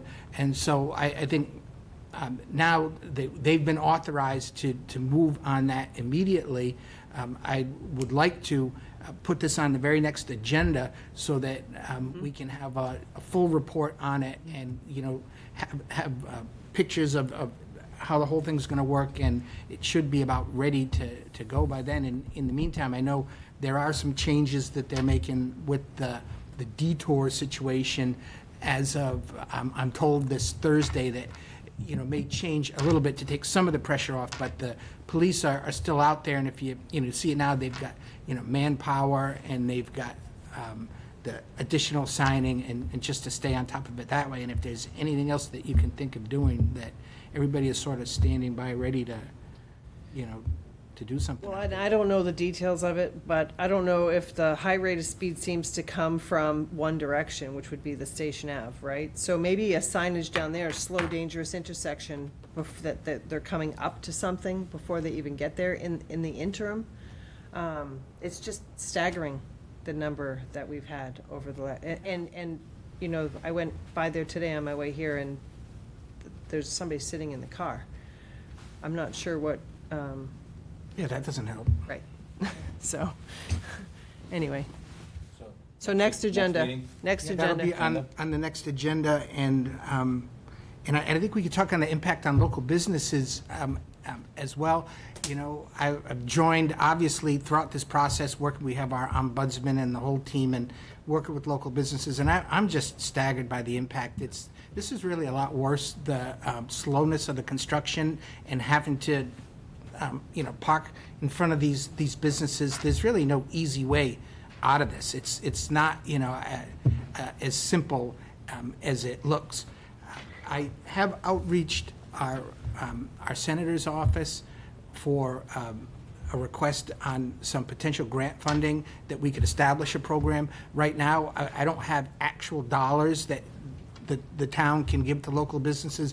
I certainly would support, you know, an application process if we could put together a program and have some funds that would help offset some of the hardships by local businesses as a part of the process. But we'd have to get the funding and put it into place. And so I'm making inquiries as to what programs would be able to fund that and where we could get some money in here for it. That'd be great. Yeah, if I can just interject, you know, as Tracy has indicated, I brought this up several times, and I think it definitely warrants more discussion. I have also talked to the chamber and have asked them for ideas, because if we're going to find some way to mitigate or help address this impact, it would be helpful to get some input from them. So it might be worth checking in with her to see if they have any recommendations, because I've said that I'm all ears in terms of recommendations, and would be happy to put in pitch an agenda item and discuss this. But I have yet to hear back from them, and I've asked several times. The other thing that might be worth looking at as well is, you know, sometimes when we do state-funded or federally funded transportation projects, there are allowances for impacts and mitigation. Now, obviously, this is being funded by the town, but I think that's an area of funding that's certainly worth exploring, or whether or not we have the authority to use any of our own funds for this purpose. I recognize that there's some precedents that are being established, but this is an incredibly unusual project, and quite frankly, I think what's surprising many people is just the repetitive nature of some of the work in front of some of the businesses. I think that's really caught a lot of people way off guard and has been very frustrating. We needed an agenda item for this, and maybe that's the time we bring our legislative, we've have that on an upcoming agenda. There you go. Maybe we need to piggyback, See if they'd be interested in. piggyback having our legislative delegation come so we can ask them, beg them for money as well. Joyce? Oh, I was just going to mention, with Bob looking for mitigation funds or something that would help, there's a sort of double whammy with construction, the part of Route 28 leading to the Bass River Bridge, and those merchants in that little cross area are having a double piece of crazy, and apparently, you know, are going to be losing some ground. They're going to be some time that they're going to have to be closed, although they won't necessarily have a lot of notice on that. So since that is state with the bridge, maybe we would qualify for something. And maybe we need to reach out to Mass DOT, because that intersection is a high-impact area, and that is their portion, right? That's. I cringe when that bridge construction starts. Yeah, you think things are bad now. But that's a good point. Maybe Mass DOT has some something. resources, and we're reaching out to them. I'm kind of trying to work through the legislative office, because sometimes it's easier to shake the money loose, but. Anything we can do. You need us to get on a limb? Let us know. Hold on. Bill? Most of the DOT work is federal highway, HWA, and they have rules on impact mitigation. So if you're doing a taking or if you're needing to shut down a business, federal highway usually requires some sort of compensation. So DOT takes in federal, if it's federal highway money, there's a set of rules for I mitigation. think as a matter of public policy, just having that information is going to be helpful for us as a board, because if we're going to try to replicate something that may not be governed by those procedures, it may be helpful to know what the at least established procedures are, so that whatever we end up doing, might want to conform to those. So Yeah, I think it's almost as if you're asking them for an easement, and then you have a compensation factor for the easement. That's, well, okay. Well, I think we should be asking everybody. Somehow we have to find a way to help these people if we can. I mean, I know we don't have it in our budget, but there's got to be ways, there's something we should look at. So I'm looking forward to that discussion, and any information we can have prepared for that would be helpful, so. One last thing to throw into it, the condition of 28 itself, the road condition. Bob, Because- they'll be finished, when will that be done for the year? Route 28. You know, I wish I could sit here and tell you, I get a different answer every day, but by June 20th, they're supposed to be like out of there completely. Okay. And I assume that the paving condition for the summer would be at a higher than. Be improved, yes. Be improved. Okay.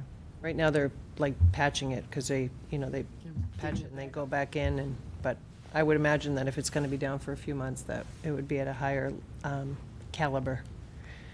Let's hope. And hopefully somebody from the town can make sure that happens.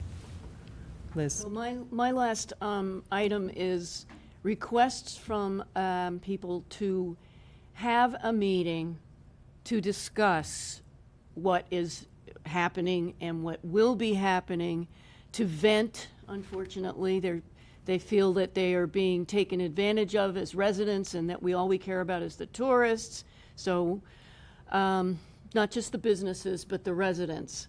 And so the question is, when will there be a formal public update in a forum of some kind, at a Formal update of what? Of on the whole 28, sewer? what's Of the sewer? happening is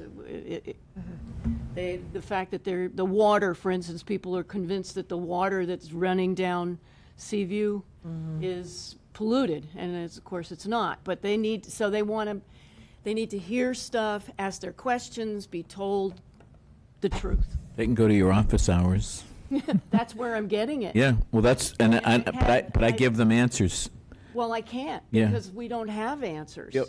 I have no problems literally calling DPW or Bob and getting updates that I can share with people when I meet with them. But I don't, for instance, what am I going to tell them about when's it going to be repaved? Just told us. He doesn't know. Well, he just said he thinks it's gonna be June 20th, right? But those are the kinds of questions that they're asking, and I don't think even Bob has a good answer, in which case maybe that's what we have to say. But and it's not just to be able to retaliate with or respond with an answer. They want to be heard, is what I'm getting. They want to, for instance, my car, oh my goodness, bumps, blah, blah. And sometimes if they can just get an opportunity to make their voices heard, it helps. They just don't feel like they're being heard. I spoke to Jeff today about organizing our next wastewater update for. Exactly. I don't know whether we'll be able to do it on the 24th, but maybe the very next meeting. Yeah, it might be a good idea to do that and have a segment of that dealing with road construction and scheduling and disruption, and maybe we get advance word out. I think the chamber and, our team has been doing a much better job on all of the platforms trying to update people about what's happening. I mean, unfortunately, people don't like the answer. That's the problem. To the extent that I know, I mean, they've been putting the look-aheads and trying to notify the businesses. The chamber's been helping with that. I mean, all hands on deck. I get a chamber email every week about what's happening. you know, I mean, obviously, the DPW's always there, people can call. Well, this is the person that specifically goes to the DPW, and she's friendly with the DPW, but she's not getting any answers because they don't know, Well, apparently. then what 'Cause kind they're of- not talking to Jeff. then they're what kind talking of- to yeah. the secretaries. Yeah, again, we have this Ryan, what's his name? Yeah, the ombudsman. The ombudsman, what's his name? Chase. Yeah, give her the phone number. I know, but That's what I do. He's good. Is anybody hearing what I am actually saying? I hear what you're saying. People don't like the answer, but sometimes that happens. Trying to get the answers. Direct them to They Ryan. would like to have an opportunity to be updated, and if that's not something that's possible, No, we do that already, between the email blasts, between calling the ombudsman, between social media, we do radio stuff. looking On our specifically website. for a meeting where it's held in a place, whether it's here or it's at. We have public comment We don't every have a meeting, very so, big- I mean, they can always email selectmen. They can come to our public So comment. it was a thought that there might be an opportunity to be updated, an update to the public with question and answer with Jeff there and us and the board, Bob. Well, I know- It doesn't sound like that's something. Well, that's the in chamber has held, No, didn't I just say that we're just, we're putting that together for, if not the next meeting, the meeting after, to have a wastewater be at the Board update? of But it would be a select board meeting. Bring them in here. And also, we just had a meeting yesterday with the Wastewater Resources Advisory Committee, and we're going to bring them in with us for the update for the wastewater. And one of the roles of the RAC committee is to be there to meet with local residents. So we had a whole bunch of people that were at the meeting yesterday that wanted to get updates on the project, what's going here, what's going there. And so that's a process that they meet monthly for, and there are eyes and ears sort of in the community. First Monday, every month. So that would be. 4:30 p.m. and Spiro's can come DPW. into the office hours. There you go. We're going to be having him, and we're going to be having Jeff probably maybe the first meeting in July to, that'll be our That, close down for the instance, summer. Go out on the website that for specifically to catch people's eye that says, folks, people who feel that they need to be heard about the sewer and what's going on, here is a great opportunity to come get your questions answered. Do they need to be heard, or do they want to vent? They just want to vent. Yeah, they see, I really- think I mean, I we think stopped the venting. Well, I think, but if they knew that there was a place to go, and I'm not, it's not just me and this one person who comes in and says, I need a place to go vent and hear about it. I think the public would be better served if there was, okay, Monday, there will be a West RAC meeting, a WRAC meeting, and the DPW chief will be there specifically to talk about the sewer. And that would, if that could go out on the website as a note to the public. Liz, instead of setting up another layer of meetings, shouldn't we really be sending people back to the ombudsman? We all talked about, we wanted to have somebody that everyone could call and talk to and vent. and here's the I other, think that if Do that. He could do these office hours. meetings will Yeah, be drop-ins. better. Because, for instance, the ombudsman is there, these people don't know it. So something is lacking in our communication. So we should put out the contact for him once again. One of the things that I get concerned with, and I do want to hear people vent, because that's the only way for us to know what the issues are. So, if people don't vent to us, how do we know what we need to work on and what we need to fix? So I think that's really important to do it in a public forum. That's why I say, email selectmen, come to public comment, but first reach out to the person who's responsible for it and see if they can resolve it. I want, staff should have the first, opportunity to be able to resolve the issue. And then if they're doing it that way, we're not individually hearing it separately. We're all hearing the same information. So that's why I like that people come or email us after they've talked to the DPW or whatever staff is responsible for it. So do we have his email and? Yeah, and- Bob no, I mean, immediately gave me his phone number. Well, I think that we should, we should, I think we really need to keep pushing that. yeah, we you know, need to put putting it out to the there and public tell as people, many, 'cause What I'm saying. people should have a place to go. I agree. I would recommend that when we have the wastewater update at our upcoming meeting, that we also bring the ombudsman in. We introduce him to the world at large. And have Sorry? it on the website, that Sure. there will be an opportunity on this date specific to get your update. Okay, Bill. And then when we Just, need to move on.